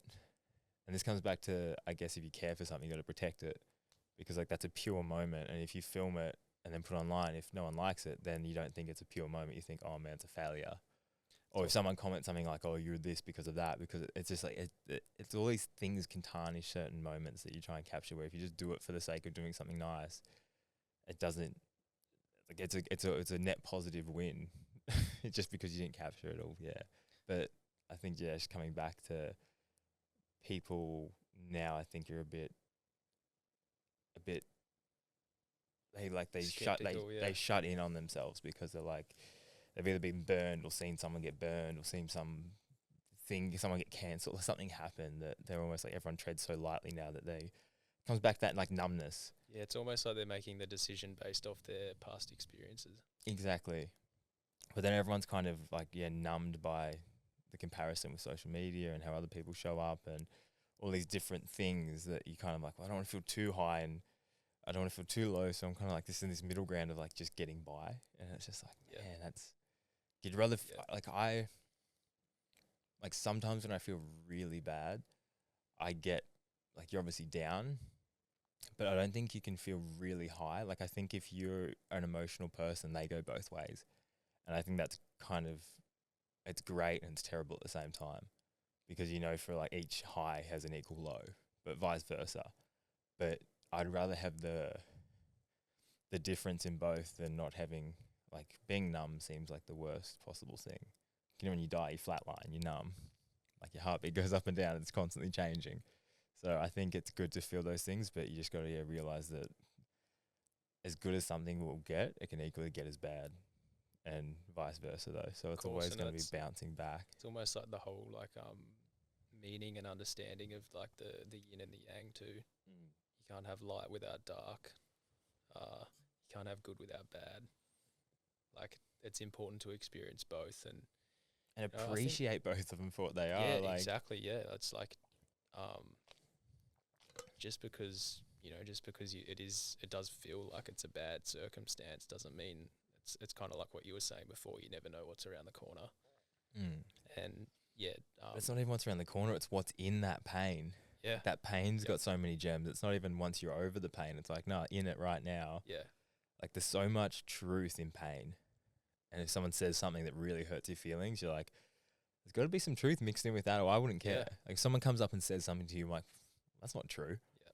Like, It's funny you mentioned pain, because like there's this thing that, like, I suppose just working in the whole like rehabilitation and especially to do with the more the movement sort of side of things. There's this like concept of like the pain teacher, and basically it's kind of like recognizing, you know, what that particular pain that person or individual might be experiencing, like why that's actually there, and like why that has popped into their life to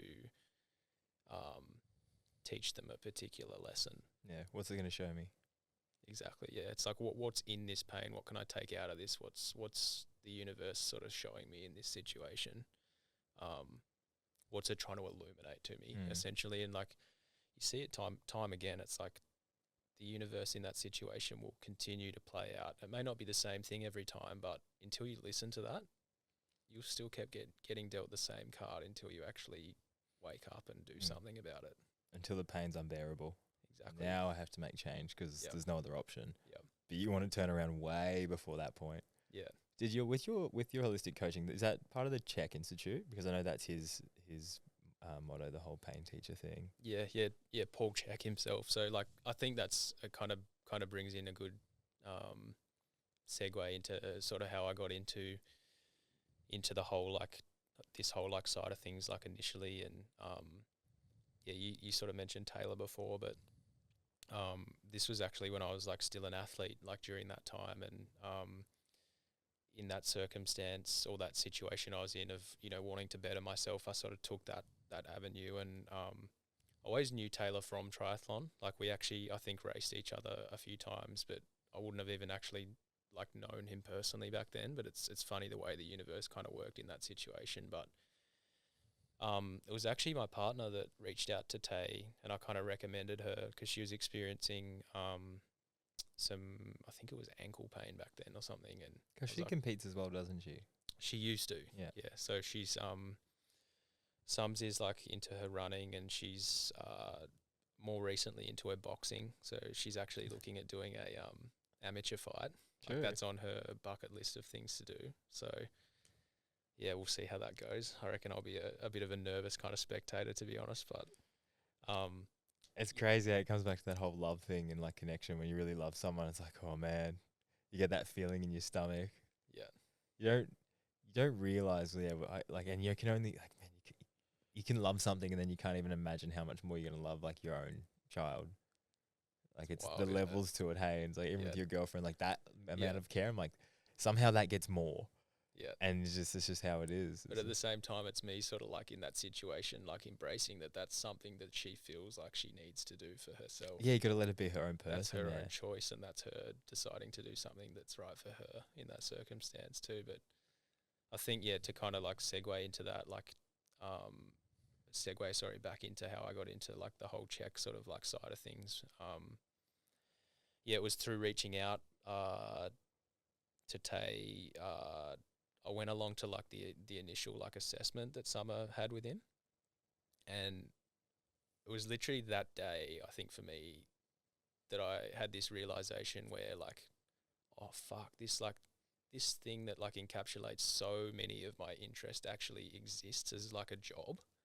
And I was like amazed by that. I was like, how have I not like understood that this was like a thing? Like, how have I spent so many years of my life being so interested in like this kind of thing, not realize that this even exists, kind of thing. And then from there, I was like, bit of a trip, hey? Literally, yeah. And then from there, I was like, fuck, like I gotta wait a minute, hold up. Yeah, exactly. We're on here. And I was like, I mean, I thought I like to think I'm like relatively sort of like aware person too, so it was a bit of a surprise. But it was from there that I decided to do some coaching with Taylor myself while I was actually still cycling.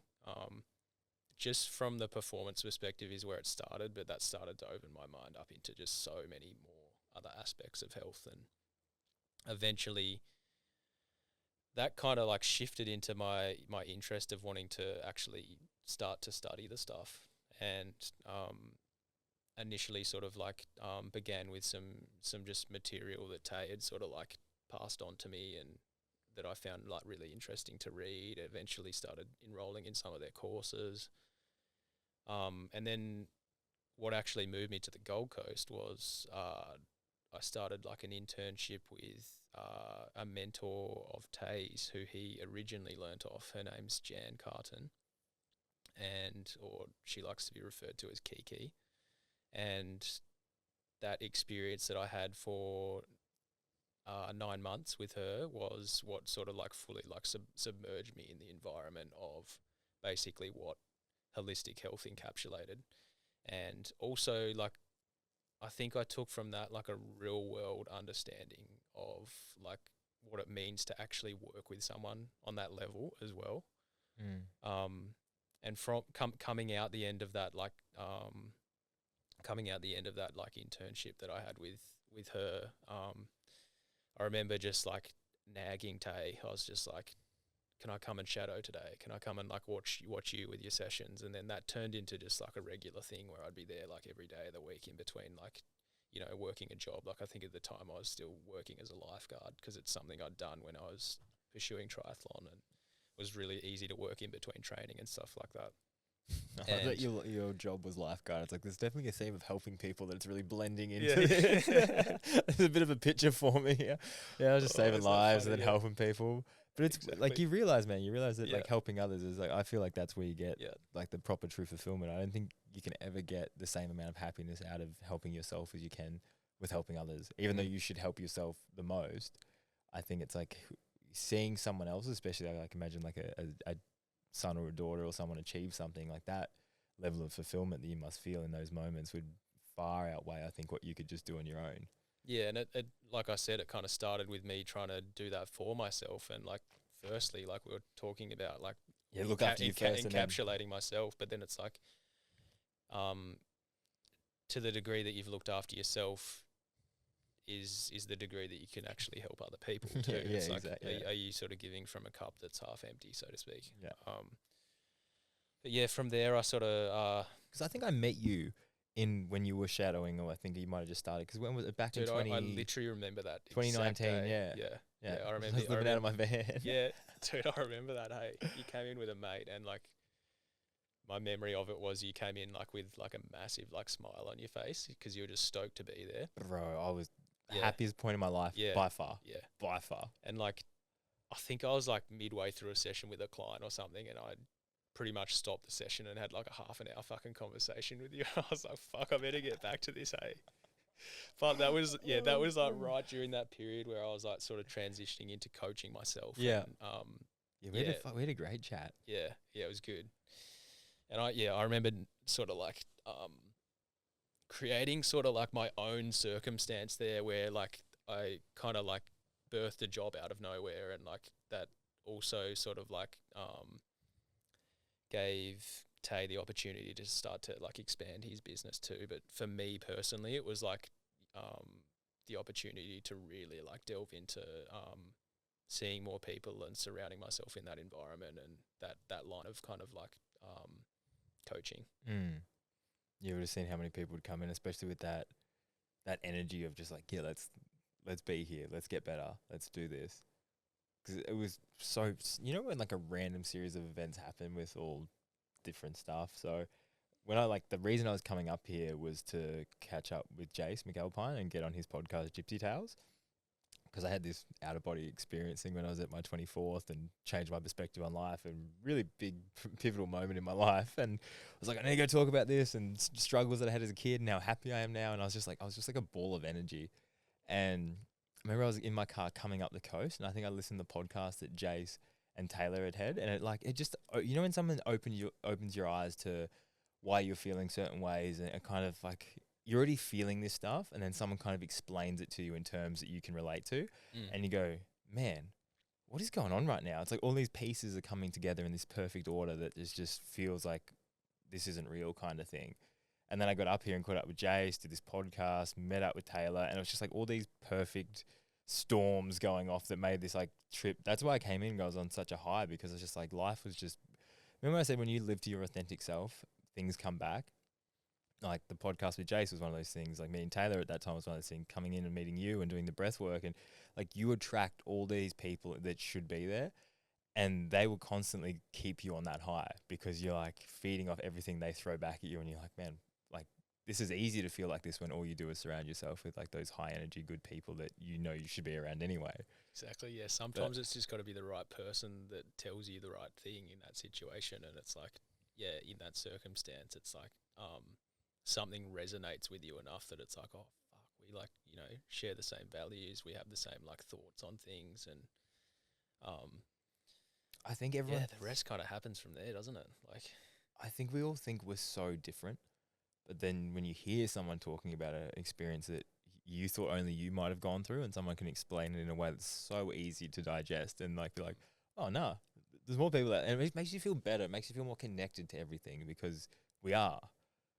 But again, it's like so often it feels like we're not, and it's that thing. And I think, I guess with podcasting and I guess creating stuff, it's like you're trying to make people feel more connected with everyone else. I think that's such a powerful, positive thing. I guess you do it on the scale with those people that you show them how it can be, and you kind of make them feel connected in like that little community of people that you obviously work between. And they're like, oh no, it's all good. And then once it's like you're giving them a push, man. Like I always think, like, do you find this as well with the job that if you do your job really well, it's kind of hard because then people get better and they obviously don't need you. So it's almost like that letting go of like fixing someone's injury, making them feel like they are who they should be again. But then it's almost like letting go again. It's that whole connection you'd build with someone to then it's like, okay, but then like even with me, when we stopped last week and then this new guy called me, it's like there's someone else. Like there's always someone else. There's someone like that needs fixing, and there's always someone that needs healing, kind of thing. So it's like that. Again, what's around the corner kind of mentality. That's always been like the goal. I think like especially I suppose like in the health industry, a lot of the past models when it comes to like especially physiotherapy and chiropractic and osteopathy, it's like it is the like the passive treatment model of, you know, you come in and I'll fix you, so to speak, whereas the power actually lies in the individual in that circumstance. And my role isn't so much around like coming in and fixing someone, because that's not what I'm doing. Like if you look at it from the other perspective, I like to sort of like think of that I'm empowering and giving those people the tools that they require to almost like transition from that point of their life that they're sort of like in. So it's almost a goal for myself in that situation to actually be able to like move someone on. I know that sounds funny, and it's so backwards to how a lot of the health system kind of works. And yeah, of course you get people that just love it so much that they want to continue on. Like I've got long-term clients too, and it could be that the same thing as what we're talking about. We just share interests and they like have it's different connection. Hey, it's a different healing, whether it's mental or physical, whatever it is. It's like you see something for a reason. Yeah. But yeah, like I think, to come back to that, it's like how well can I sort of like help guide this person into having met all the tools that they need to sort of like, you know, work it out for themselves and, you know, continue on with their life and what they need for themselves. It's like all the pharmaceutical companies and stuff like that. They're just like, we'll just keep capturing the fish and giving them to you instead of teaching you how to fish. And that's based around that same model, hey? It's like, don't fix it. Take the magic pill and that'll fix you. Yeah. It's not taking, the thing that it's missing is taking control and power of your own life and your own circumstance. Your parents big on that? Like if you need to do something, or if you want to get something done, it's kind of like it's on you. Did you feel like that was instilled pretty young? I think, it's funny because like if we come back to like I suppose the whole model of how you like learn things from your parents and stuff, like from when you're young, like you're basically just a sponge, like absorbing information from like your parents, and a lot of those subconscious behaviors and what you sort of do in any sort of given circumstance is basically just learned behavior from like a sole caregiver. But I think I like to kind of see my parents as like really, really very supportive with following exactly what it is that you want So I feel very blessed in that circumstance to have parents that were, you know, whether it be like to do with my line of work now, or like when I was an athlete, or, you know, choosing to not maybe pursue school as much as I could have, for example. It's like they were always there and supportive of the choice that I wanted to make for myself. That's a big one, hey, because so many parents want to kind of push their kids in a direction, and it could be a good direction, but is it their right for the their direction? Is yeah, it theirs? yeah, Exactly. And I think so many people can kind of hide a bad thing within a really good thing. So it's like, okay, well, I want you to go and do this because it's a good job and you'll get good money and you live this life. But if that's not what you want to do, that's a bad thing. Yeah, and how long is it going to last? Exactly, yeah. I've seen so many kids that would race mountain bikes and they'd get to like 18 and realize that, okay, our parents don't really have as much control over me. They're not pushing me to do this, and they just stop. So they're usually the kids that like peak real young. Yeah, because their parents are pushing them so hard. They're like fucking just like towing the line at like 13 years old. Burnout's a real thing, man. And this comes back to their, like, obviously there's going to be some level of enjoyment as learning it as a kid, but as soon as, again, like, having your parents push you is kind of similar to, I guess, when it becomes like a professional deal where you get paid, except they're not getting paid and they're 13 and you've got mum and dad there like, you need to go do this and this. And you're like, oh man, as soon as I get the option to not do this, I'm probably not going to do it. And it's that you want to be supportive of their dream and what they want to do, but you've got to leave it up to them. Were you like openly telling them like, hey, I want to pursue this, or they were kind of, how did that work with you going into obviously swimming? Were they getting up at 5 and driving you to the pool? Well, yeah, like fuck these. That's committed. These are the things I don't even really think about. Hey, in Tassie, yeah, it's like that's heavy. Yeah, that's an early cold morning. There's you go through those years as you're young, sort of just like thinking nothing of it, but it's like, yeah, they're up most mornings, or like afternoons, sort of like carting you around and helping to support what it is that you want to pursue. And I think they, yeah, like although they were there to sort of like really give me a good, like I kind of said, like really I suppose support me with what it was that I wanted to do. It's not to say that there wasn't any discipline there as well. Like if I was real about something, then there'd always be like the I suppose healthy accountability with coming through with it and actually trying to pursue or like do the things that I need to do to the best of their ability that they know, with pursuing sport. But I think the first real test, I mean, they'd probably argue otherwise. There was probably more tests before that, but the first real test that I kind of saw that was maybe a little bit tricky was like when my mind was just like purely on triathlon in year 11 and 12, and that's just like I mentioned before, that was my tunnel vision. That's where I wanted to sort of take things, and where the whole school like side of things comes into the picture there of like, getting good grades to go to university and making sure you're in a good position. It's almost like the focus shifts to like, okay, what's happening after school kind of thing. And you see that all the time with parents, but that was like probably a little bit of a tester for them. But then I think they started to realize and open up to the fact that that was something that made me happy and that I wanted to actively pursue. So I think all in all, I'm pretty blessed with how that went. And of course, you could look at it either way. Like this is going to be the same for any person in any situation with their parents. Like you learn traits that are going to be positive. You learn traits that are going to be negative. But it's how open you are in that situation as the individual. When you've evolved enough, it's almost like it's up to you to realize what does serve you and what does no longer serve you.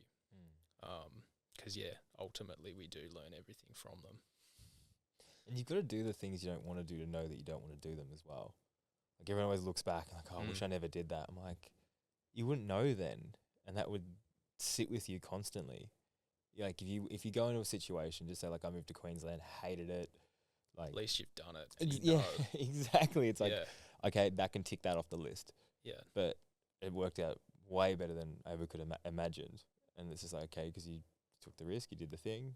and followed your intuition. Intuition, yeah, and it worked out. But you're going to have those times when it's not going to work out. You go, all right, again, tick it off the list. Next. Like, what else are you going to do? Like, you dwell on that. Oh, man, I wish I never went up there and I did this. And it's just like, you just spiral out of this negative thought process that doesn't actually lead you anywhere back to where you started from. And I think in that whole parenting model too, there comes a point in time where you have to start to actually create responsibility for yourself as well. It's like the role kind of like shifts, kind of thing. It's like, well, you're in charge now. Like, yeah, you've got control of the wheel. Like, of what someone are you gonna else's, do? of someone else's life. Yeah. And that's such a hard thing because it's like you obviously, they would have saw how passionate you were about the tries, but then you're not focused at school, then that could affect you. It's all this balancing act, but I guess it's, again, them going to their own intuition and seeing you, like, and knowing you well enough to know, okay, he means business. Like, this is, because my parents let me drop out of school to go compete in Europe and race, and it worked out being the best thing ever. And I'm so glad they did do that. And like, I did get a job straight away, so I was making money, but still, some parents would have been like, no way. Yeah, how did you find the whole, like, because I suppose we could probably relate on that too, like with the whole transitioning into something that you wanted to actively pursue, and how did that, like, connection, I suppose, like, with starting racing, with the parents sort of go down? Oh, it was good. They were super supportive. They actually came over my first year racing in Europe. We kind of turned into like a family holiday. So me, my brother, and my mum, my dad, we all flew over to Europe and went to the race, and like they were kind of, like, had the bike in the bike box and stuff. And I crashed day one of practice, my first World Cup, and broke my wrist. I didn't know I broke my wrist. I found out like literally years later. But I crashed. It was in Valdesol in Italy. Went over the bars, broken wrist. I'm like, sweet, downhill career. Started off great. But my parents were always like super supportive with that and like helping, and they were always like, they're like those people who like meet me halfway. Like, dad's like, you want to buy something? I'll put up maybe half or something like that. Or if you do this work, like, meet me halfway. Like, if you give me a little bit, I'll give you a little bit. And they were very good at kind of balancing that. Yeah, So that whole like, you have to show me that this is something that you're actually interested in. The whole like, you've got to put in or work. serious about. Yeah. You want to get something, you need to put in some work, whether that be mentally, physically, whatever it may be. You need to show me that you're at least a little bit interested, because so many kids say, I want to do this. And you're like, okay, wake up at 4 a.m. tomorrow and go run on the beach. And you're like, no. I'm like, okay, I don't want it that bad. And like, you could use that reference with anything. It's like, okay, you want to grow a business. Okay, you've got to stay in every night this week and work like till 9 o'clock. Oh no, you don't really want it then. It's like, you've got to put something in to get something back. But it's like, at what level do you do that? I think when you have a kid, it's like, you need to find things that are like achievable, but like, go mow the lawns at everyone's, like all the neighbours' place. Go earn $100 mowing lawns. Go collect firewood. Go help your brother do something. Like, just show me that you're actually. It's the whole protect your dreams thing again. Yeah. Go after it. Like, make the effort, and people see when you make an effort. Like, a little bit of effort goes a long way. When so many people don't get it, like, so many people go in a job where it doesn't get reciprocated when they do something. So if you show effort back to them, they're like, that can go a hell of a long way. Like a little compliment, or a little like pat on the back, or returning something in a good way, just like that will go far. So I think if you can do that, I think it just helps just everything in general. Yeah, for sure. Yeah. That's cool, bro.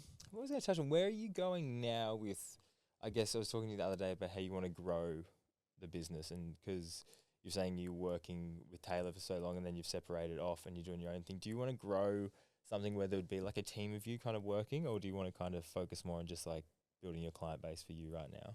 Yeah, so I think it touches on a good point, because like, for me, going through that whole process of like, it's almost like a rebirthing process really, because that role that I had of working, under someone for so long and experiencing that, since starting my own thing, I think it's been the biggest blessing in disguise, in the fact that and I'm sure you could relate to it too with what you've been doing over the last few months here.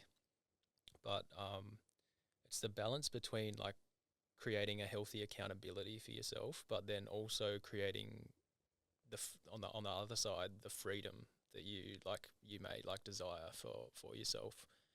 And initially for me, that was almost like the driver of like just doing things on my own terms, and personally for me, like this is what I want for myself. And that's almost like what sort of like nudged me out into doing my own thing, like initially. And it kind of started out with that, but I think the healthy sort of reception that I've received since doing my own thing, it's funny, and sort of like being in alignment with what I actually want to do a little bit more, has really sort of given me the chance to actually expand like a lot quicker than I sort of like anticipated like initially. So for me, I suppose to come back to that whole goals thing has been like a process just recently of like, okay, I've got the client like side of things up to like a particular point that becomes a point in like, I suppose this sort of industry where, you know, you can only see so many people. So it's almost been a case of like just recently, like what now? Like what do I want to sort of like, what do I actually want to do with this thing? And there's been like some ideas, and I think coming back to the feelings and the values and whether it feels like it's in alignment with what I want has been like getting clear on that message has been like the most important thing. And I think I suppose overarching like encapsulation of a dream is to really be like step into being like a really raw and like authentic version of myself. And like we were talking about before, whatever that be that I sort of put out, just it be coming from like me, and not filtered by like, you know, past behaviors or habits or things that I've learned from other people. But it's given me the chance to sort of think about, okay, well, if I make this move, is that going to be sort of like in a line with that? Like some of the things I've sort of been playing around with is some of my partners actually right into like her gut health. And it's an industry that she's been working in by herself for a few years now, and that's something that we've been looking at recently, trying to merge like a package where we can sort of like encapsulate like tying both of what we're doing together. And the gut's just such a fundamental role when it comes to health as well. Like it houses like, I think it's 80 to 90% of our immune system, and it's one of those areas where you can just make such a big difference from doing such a small amount. So that's been on the horizon. And then I think outside of that, growing my profile, growing who I am authentically and doing it the right way is the next kind of like thing. And I kind of like envision like over the next few years starting to go a little bit more in the direction of educating, but keeping the education like not like a school or not like a typical information overload, but really making it relatable to who I am and like the people that, you know, may be interested in that. It's like I don't want to become another educator that's just like regurgitating information, so to speak. More in a practical sense. Yeah. I was gonna say with the gut health then, do you know Zach Bush's? Yeah, I was listening to one of his recent podcasts the other day, actually. Yeah, because he was talking about with Kerwin Ray. I think it is. I haven't heard it, no, but I remember listening to one ages ago talking about like all the microbiome and gut health and how America pretty much through like pesticides and everything has just like completely destroyed the soil, and that's like the birthing ground of everything that makes us is in the dirt. It's in the dirt, yeah. Everything comes out of that. It's this life cycle, goes back up into ash, burns, goes into rain, comes back down, goes in the soil, creates everything, eat it, like. That's the cycle of life. Exactly. Yeah. And then we talk about soil as like just as dirt.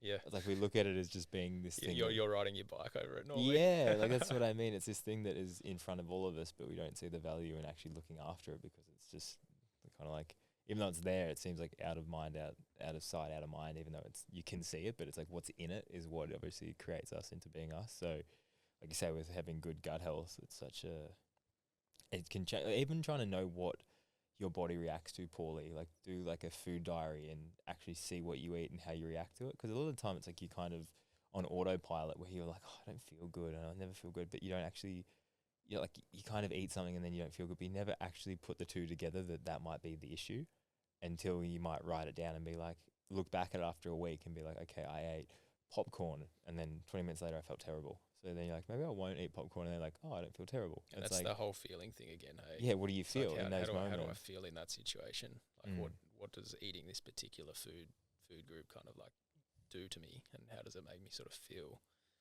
Because I think yeah, you can go down the rabbit hole of diet, and I feel like it's a subject that I could talk about for a long time, but I think the reason why you see such a variation when it comes to like ideologies when it comes to diet is because everyone's different.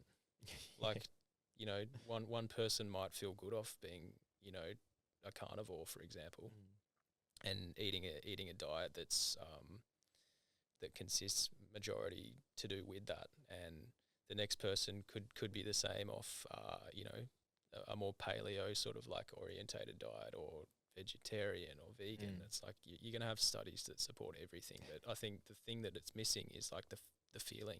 And it's like there's this thing called metabolic typing, and really in a nutshell it's just eating in accordance with what your body needs. And if you dial into that like well enough, like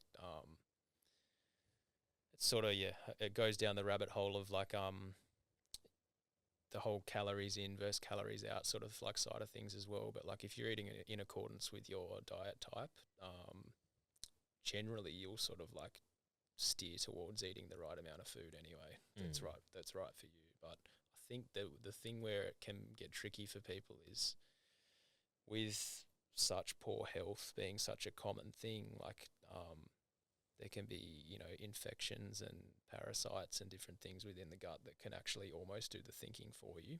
And it can be really tough to sort of dial in on what does feel right for you, for example. But this is sort of like right down the realm of where some of my partners sort of going. It's like understanding the blood work, understanding the stool samples, the urine samples that are sort of behind that, and like what's actually sort of going on within the gut. And you know, it's become real popular recently for people to do like different sorts of cleanses and stuff like that. But it's sort of seeing whether that's right for the individual as well. That's a very important thing, because like a lot of those supplements that could be aimed around sort of like killing parasites off, or killing different like bacteria or fungi or anything like that within the stomach. A lot of the substances that you're taking for that are actually indirectly damaging the gut line, and they're important for getting rid of stuff like that. But if you keep going with it for too long, it can actually make your gut microbiome almost more susceptible to things. And if we come back to the immune system being like 80 to 90% made up of like our gut's microbiome, it's like that's something you want to look after. Have you ever done like long fasts before, just to kind of clear the body out and kind of almost do like a reset in a way? Fasting's like, it's something I haven't really personally dabbled in, more so for the reason of like I'm big on like achieving sort of like a baseline sort of like standard of health before you try experimenting with that kind of thing. Like I think going from, you know, the quality of someone's food being like really poor, for example, and then they go right from that to like, you know, fasting for 3 days, for example. It's looking at it from the perspective of probably the health side of things. And it's not that I'm against it like at all. Like I think there's a time and a place, you know, for anything and everything. But really, it's sort of like looking at whether that environment's sort of like right for you. And I feel like that sort of ties back into the whole feelings piece as well. Do you also think, I just know from the mental battle of trying to get over that? Yeah. You could look at it from that perspective for sure. Yeah, 100%. I tried for whatever reason the other day. I was like, I'm just gonna do water fast, no food. I got to about 5 o'clock. So angry, man. The one time I can turn as a person when I get hangry, like fully different person. So short, so annoyed. I was like, I actually need to go eat food because I can't be around people right now because this is bad. But wild, just isn't that it? mental battle Yeah, of yeah, doing yeah. that. I had some friends do that. It's 72-hour one. But It's kind of like that, what we touched on before with going out on like a big long ride, or like you sort of get to that place where it's like, it's challenging. you're like, this is what hard feels like. Yeah. Like, do you think it was going to be easy? Yeah. And I guess that comes back to the whole anything worth having is going to, at some point, get hard. And it's just how you react to that hard How thing. you choose to deal with it, yeah. Because it's so funny, we want to achieve stuff, but like everything has a price that comes with it. Like everything. I think everyone looks at the success in the good parts. They don't see, and this kind of comes back to the whole, like, you see Taylor Swift on stage, you see her singing, you see that feeling. You don't see the point that she lives on a plane every second day and she's traveling all the time and she actually can't live a normal life because she's too famous. Like that's a price that she has to pay. And like she might love it. Like that could be the best life ever. But if you're someone that would want to go out in public normally, then that would be terrible. So it's like everything has some kind of price attached, good or bad. And Exactly, yeah. I think it's realizing that and seeing both sides. Because yeah, there's so much good stuff that happens in success, but there's also all these little bad things that are laid in as well that we try and avoid, but they're there. Yeah, nothing's ever, I suppose, like all happiness and sunshine and rainbows, is it? But we're so broadcast that now. Yeah. Like that's our whole world is seen as like very shiny, and then all the bad stuff's kind of swept under the rug, and that comes back to like social media, how people show up, how they look, how they. There's a lot of hidden stuff, isn't there? Of course. No, bro. Well, is there anything else you want to touch on before we jet off? Obviously, as well, just like I said, thank you for obviously getting me back to. Oh, dude, yeah, I feel like we haven't even touched on that like in depth, but I think thanks for reaching out, and it's been a real cool sort of journey. Like when you first touched base, it was sort of like I sort of said to myself, yeah, fuck yeah, like we've got someone in this situation. Let's see what we can do. And being willing.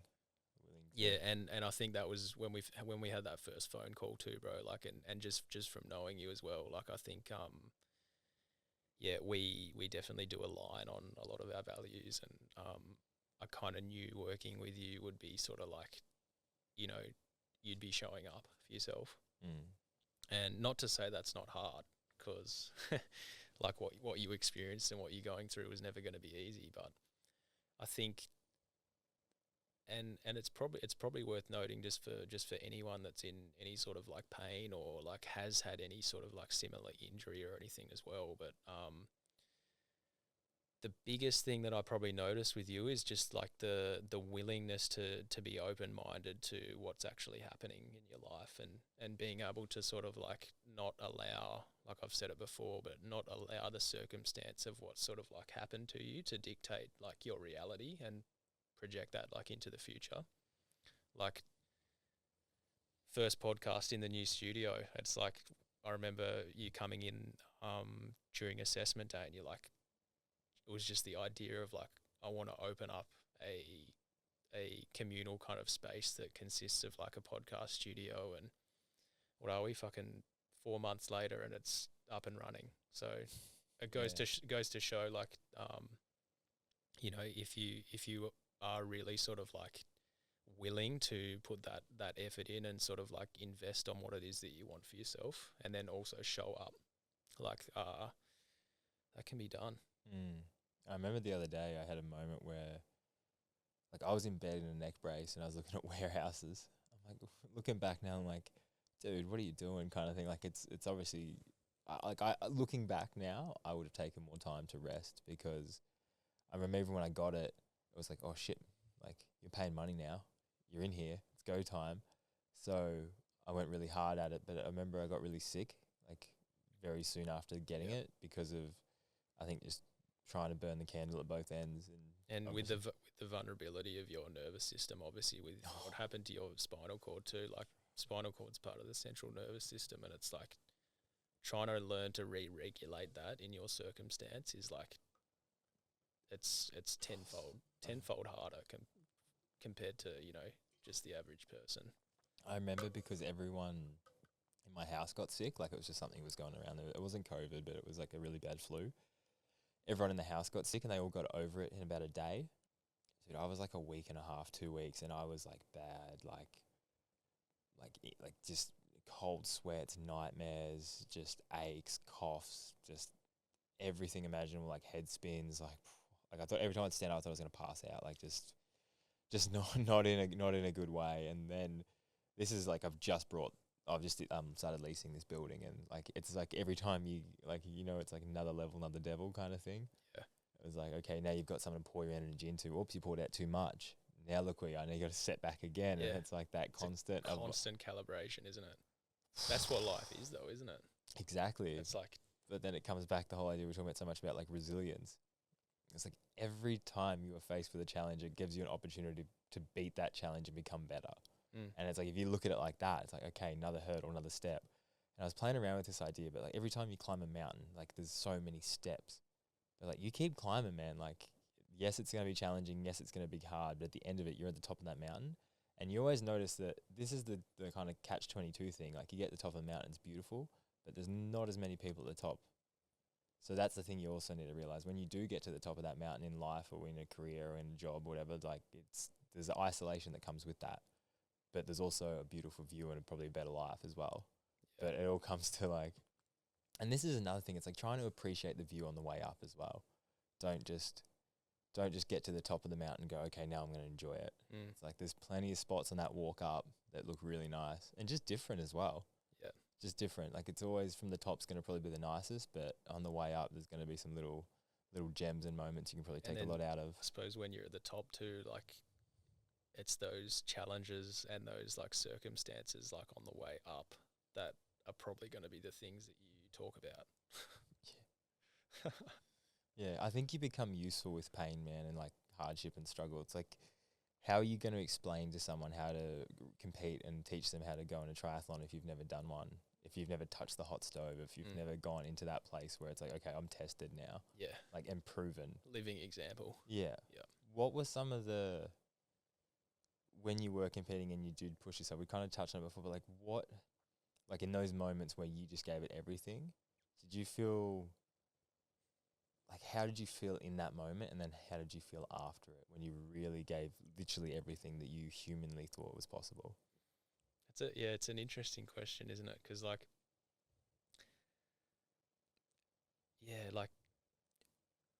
what comes to mind for me is like, like some of those, not even racing, hey, it's like some of those sessions that you do, like pre-race or like, where you got like other people around you, like some of your training mates and stuff like that, and you're just putting each other to the sword kind of thing. And it's like, it's almost like there's a degree of like trying to show each other up kind of thing. But when you're in that kind of moment, for me, it's almost like you are so present with what's happening. Like you're not thinking about anything outside of like, the fact that, I'm here, I'm working as hard as I possibly can be. And it's kind of like what you touched on with that like whole flow state before. If you're able to tap into that flow state in that like circumstance, it's almost like you can reach this sort of like level of just like being in the moment. And yeah, like of course there's like an element of, difficulty to it. And I suppose what I'm trying to describe is like the flow state, which is very difficult to kind of like describe in that circumstance, especially if it's like in an athletic endeavor too. It's like it's a feeling. It's not something that you can descriptively kind of like talk to or like describe to someone kind of thing. It's like almost when you do it takes away from what it is. Exactly. Yeah. Like, when you have something that's so good, it's like, and this comes back to comparison. And I think that's why I'm struggling to put words to it, to be honest. You almost don't want to, hey? Yeah. It's like, that's my thing. And I think that's, your thing to hold on to. It's like when you put a descriptive thing on it, it changes the feeling of what it actually is, what it is. But I just always find it fascinating because I've felt similar things, and it's like almost like this great clarity that comes from like this chaos, because your body's obviously heart rate in one extreme. Like 200, and like your body's like everything's going, and then trying to put your mind into a state of just like stillness. Polarity, which is polar opposite. But I just thought for like being a endurance athlete and doing that, like you would probably be in that state for long periods of time. Long periods, yeah. Yeah, of course. Yeah, like I think long periods for me, like I go straight to like cycling just because of the nature of the sport with the duration and stuff like that. And like, you know, some of those longer sort of like races that you do that are over that 3 to 5 hour kind of period, like you're just going through every single type, like kind of emotion that you can feel in that race. Like you'll go through moments where you feel like absolutely amazing, thinking you're going to like, you know, be up on the podium at the end of the race kind of thing, to, you know, 5 minutes later feeling like you're about to get dropped. So it's sort of like, yeah, how well can your mind kind of like, you know, deal with those thoughts that are sort of coming in. Your light's gone, bro. Lost my light. Yeah. It's all right. We'll let that one. We'll let that one We'll go out. let that one slide. The second spare over there. throw her in. Pit stop. I was just gonna say, because yeah, it's in like you say those state where you're constantly pushing yourself to the absolute limit, and it's just what's your why factor behind that? Because it's like you'll say you want to do something, and then it actually gets like push comes to shove, and you're in that. You're like, how bad do I want this? I mean, you've obviously ridden the hills around Bright, like you've ridden Mount Buffalo. Beautiful place, yeah. Great. That climb especially. It's so good, man. I absolutely love it. But when I started, I was like, I want to go under an hour. I think my best time was like an hour and 3 minutes. And I kept trying to beat it. I think I got down to about an hour and 1 minute. I was like, oh, man, that's close. But you've just got to up your average by this little amount. You say little amount, but you're already trying as hard as you can for an hour. Anyway, I finally went up there and I got Zach Bradley to go in front of me on my e-bike. And he just kind of set the pace. Moto pace, yeah. So he kind of like paced me. So I knew what not to go under. Anyway, he was pacing me and I followed him up. And the start's obviously the steepest bit. And you just gas out straight away. So like you're already in the hurt locker. And then you're about 10 minutes in. And you're like, man, I got another 50 minutes of this and I'm already at like a red line. And that's like those points when you're like, okay, how bad do I want this? And there's like, it's not even in a race, man. It's just like this little silly goal that I set for myself that it's like, but I think, again, it comes back to why is it silly? Or like why it kind of could look like that, but it's like why silly by whose standards? I think looking at yourself as like, there's no, like if I do or don't do it, nothing changes. But for me, it's like, I would know that. I think we should, like, I think everyone should set themselves, and like we talked about, like, goals are just dreams with a date on them. Like, set a date. I want to beat this record by this day. I want to write that book by that day. And then you can actually, okay, and then put a date on it. Let's go. Or let's try and write half in that time. Or like just have something to aim towards. Yeah. As soon as you have that end goal, you can start putting in factors to build to that end goal. I think when, like you say, one day, or you're like, oh, I wish this could happen, or I hope this could happen. Like the language you use on your own dreams is so important, because it's, if you say, I hope something happens, it's like, what does that mean? Yeah. It's like, don't hope, start working. Like, you tell yourself something enough, it'll become exactly a reality. And we talked about before, you tell yourself something and you get a little, either if you tell yourself a good thing, you get a little hit of dopamine. If you tell yourself it's a bad thing, you kind of put yourself down a bit further. It's like the language you use on yourself is so important. Like I always say, when people put themselves down, I'm like, bro, what are you doing, man? Yeah.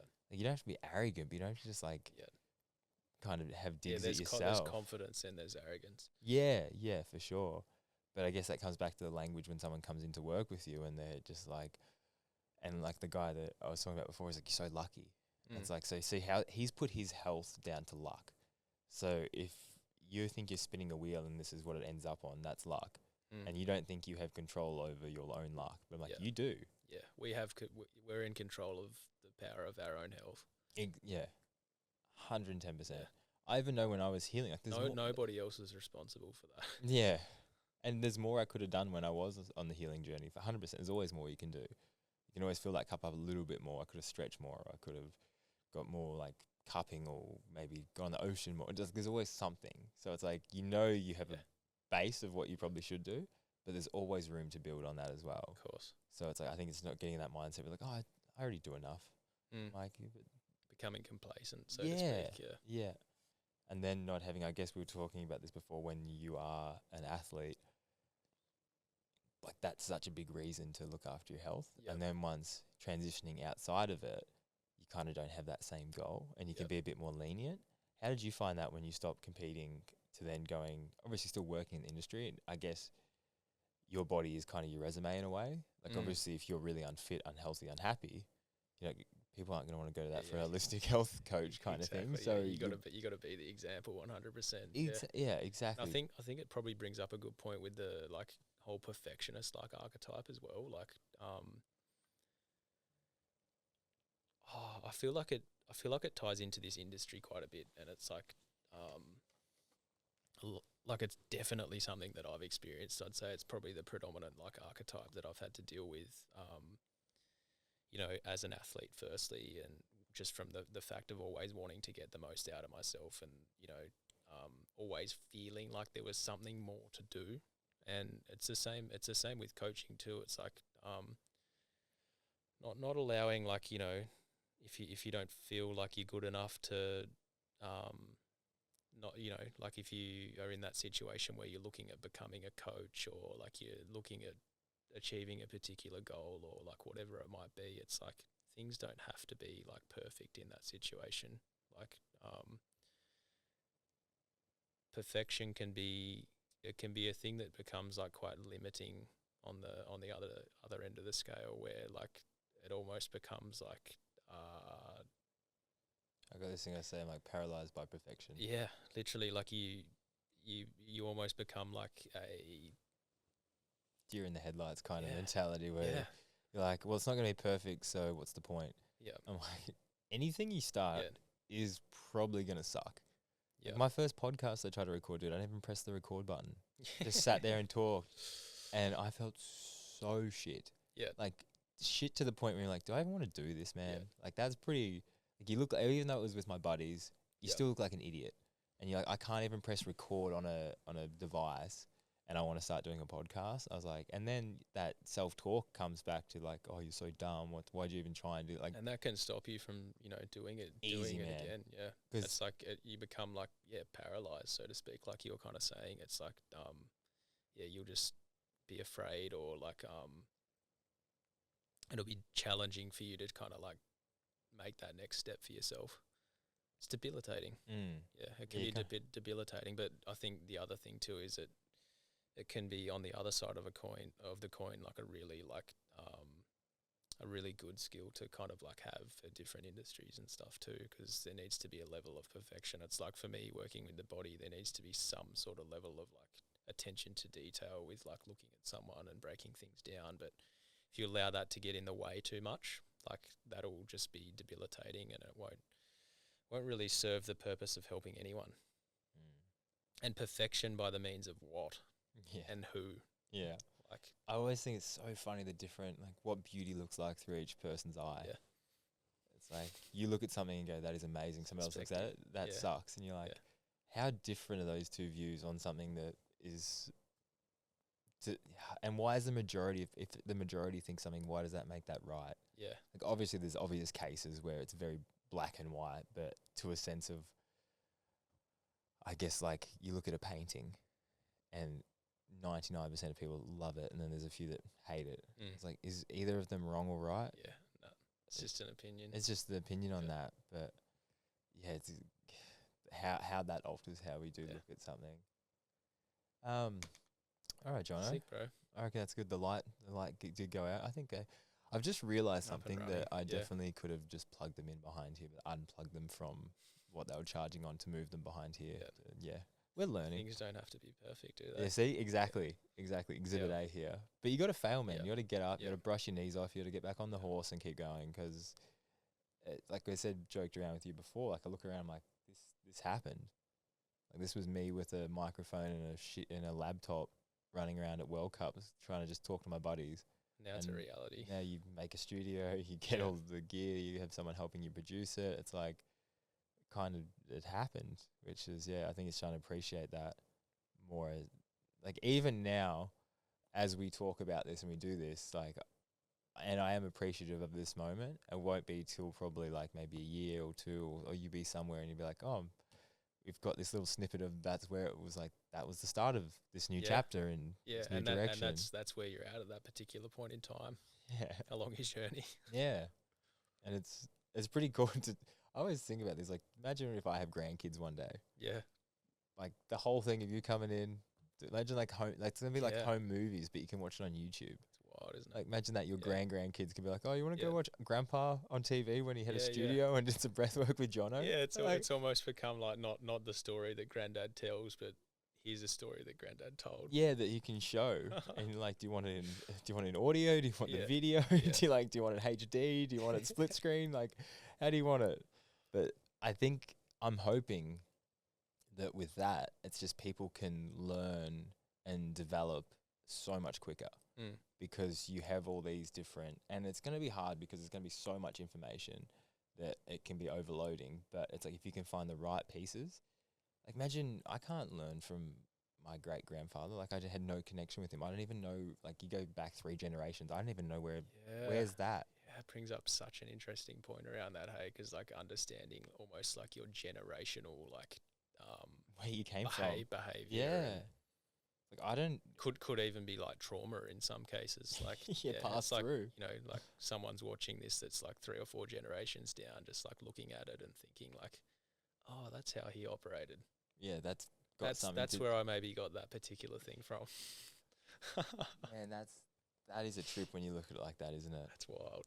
And I always I always think about this now when you see like friends have a baby and they'll make like the baby an Instagram or like a social media account as a baby. So that kid's obviously going to get older. At what point do you give the kid the account? Like is a kid like 6 and you're like, oh, here's an iPhone. You have baby photos from the time you were literally in my arms conceived until now. Do you archive them? Is that what's the stepping stones to being like a kid in like 2035? Yeah. Like from birth to just childhood to adulthood, like that, and how engaged in like a social, like you see like the VR headsets and stuff and all these different worlds of people going, like at what point is that just like the normalized future we're going to live in? AI is a whole nother topic. I feel like we could talk about for a long time, bro, but maybe for another day. Yeah. It's funny that you know it can be as equally good as it could be equally terrible. Yeah, because there's the there's the light in it too, isn't there? Imagine if it just it just solved all these problems that we couldn't solve. It helped with like aging, with disease. It just figured all this stuff out. It's just like, we can use all your equations, all your data. We can put that together and just pretty much spit out cures and solutions and make society as a whole better. Yeah. Like stop as much starvation, stop as much like human trafficking, stop as much control. Like it just a net positive for the world. I think the thing that I kind of see without like going down the rabbit hole of it is how almost like using AI to do the things that would normally consume you so that you can actually live your life. You've got more time for everything else. You've got more time to actually be experiencing being a human. And I think we always do. Like anything, it can go. Yeah, but you look at like Y2K and we thought like the world, how many times have we thought the world was going to end? Like 2012 was supposed to be the end of the world, the Mayans, like there's all these things that we hold on to this like destructive idea that the world is just going to explode, which it could.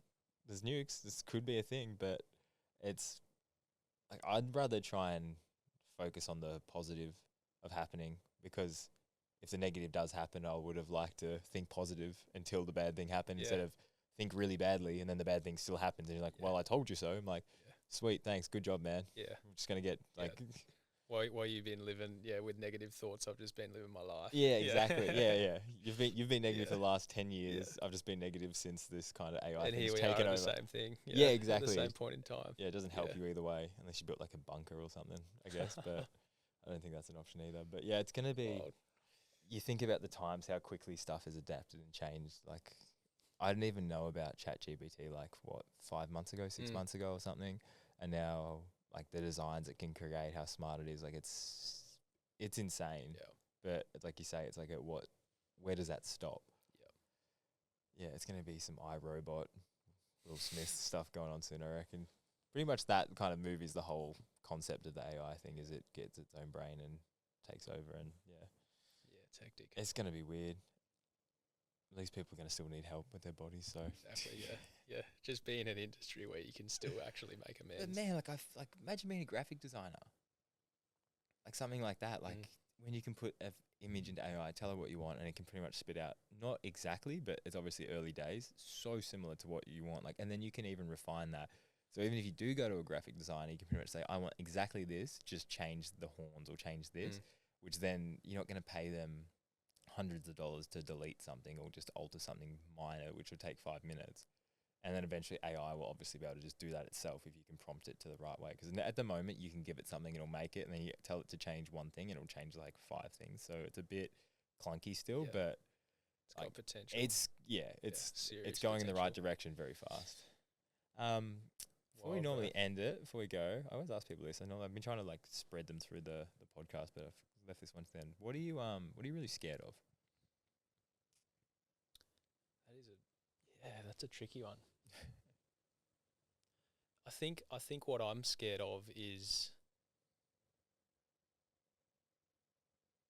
not being myself. Like always, like we're kind of talking about like, great grandparents and stuff like that later, but earlier, sorry, but if I got to the end of my life knowing that I hadn't lived the way that I personally desired, or that felt like authentic to me, that would feel like I haven't lived. So I'm afraid of not being myself. Just like indecisive on your actions or what make you you. Yeah, that feeling of unease when you can't make a decision, or you feel like you're just kind of going with what other people want to do, and you just feel so uneasy. Yeah. And not at peace, hey? Yeah. And just imagine, the fear of the rest of your life. Yeah, like you're living the rest of your life being something that, superficially you're showing you something, but it's something that you're really not. So yeah, I think that's what I'm scared of. What do you reckon the best piece of advice you've ever gotten is? Fuck, he's asking the hard ones to finish it. Just putting you on the spot. I don't know if it's like so much like a piece of advice, but one that jumps up at you kind of thing. I think like there's a lot more power than what people think in really defining and spending the time determining what their dream is, because everything else flows from what that is. Doesn't matter what you're doing. So if you've got a clear intention with what it is that you want for yourself, everything else will just follow. No, I like that. Not so much a quote or a piece of advice. No, I get that. Yeah. And I think this comes back when we were talking about when you follow that dream, and it's obviously not going to go, guarantee it won't go as well as you would hope it would go. But it's that whole thing where it's okay, it gets better, keep going. It's okay, it gets better, keep going. And that constant reminder, chasing that dream that it's going to suck a lot. It's going to suck a lot more than it's going to feel good. Yeah. But when it does feel good, it feels the best that anything could feel. Because it's what you've made for yourself. It's what you've set out for yourself personally to do. And nothing's going to be more fulfilling than that. Exactly. Because it encapsulates what you want. Yeah. Yeah, it's everything, isn't it? Once you're not here anymore, how do you want to be remembered?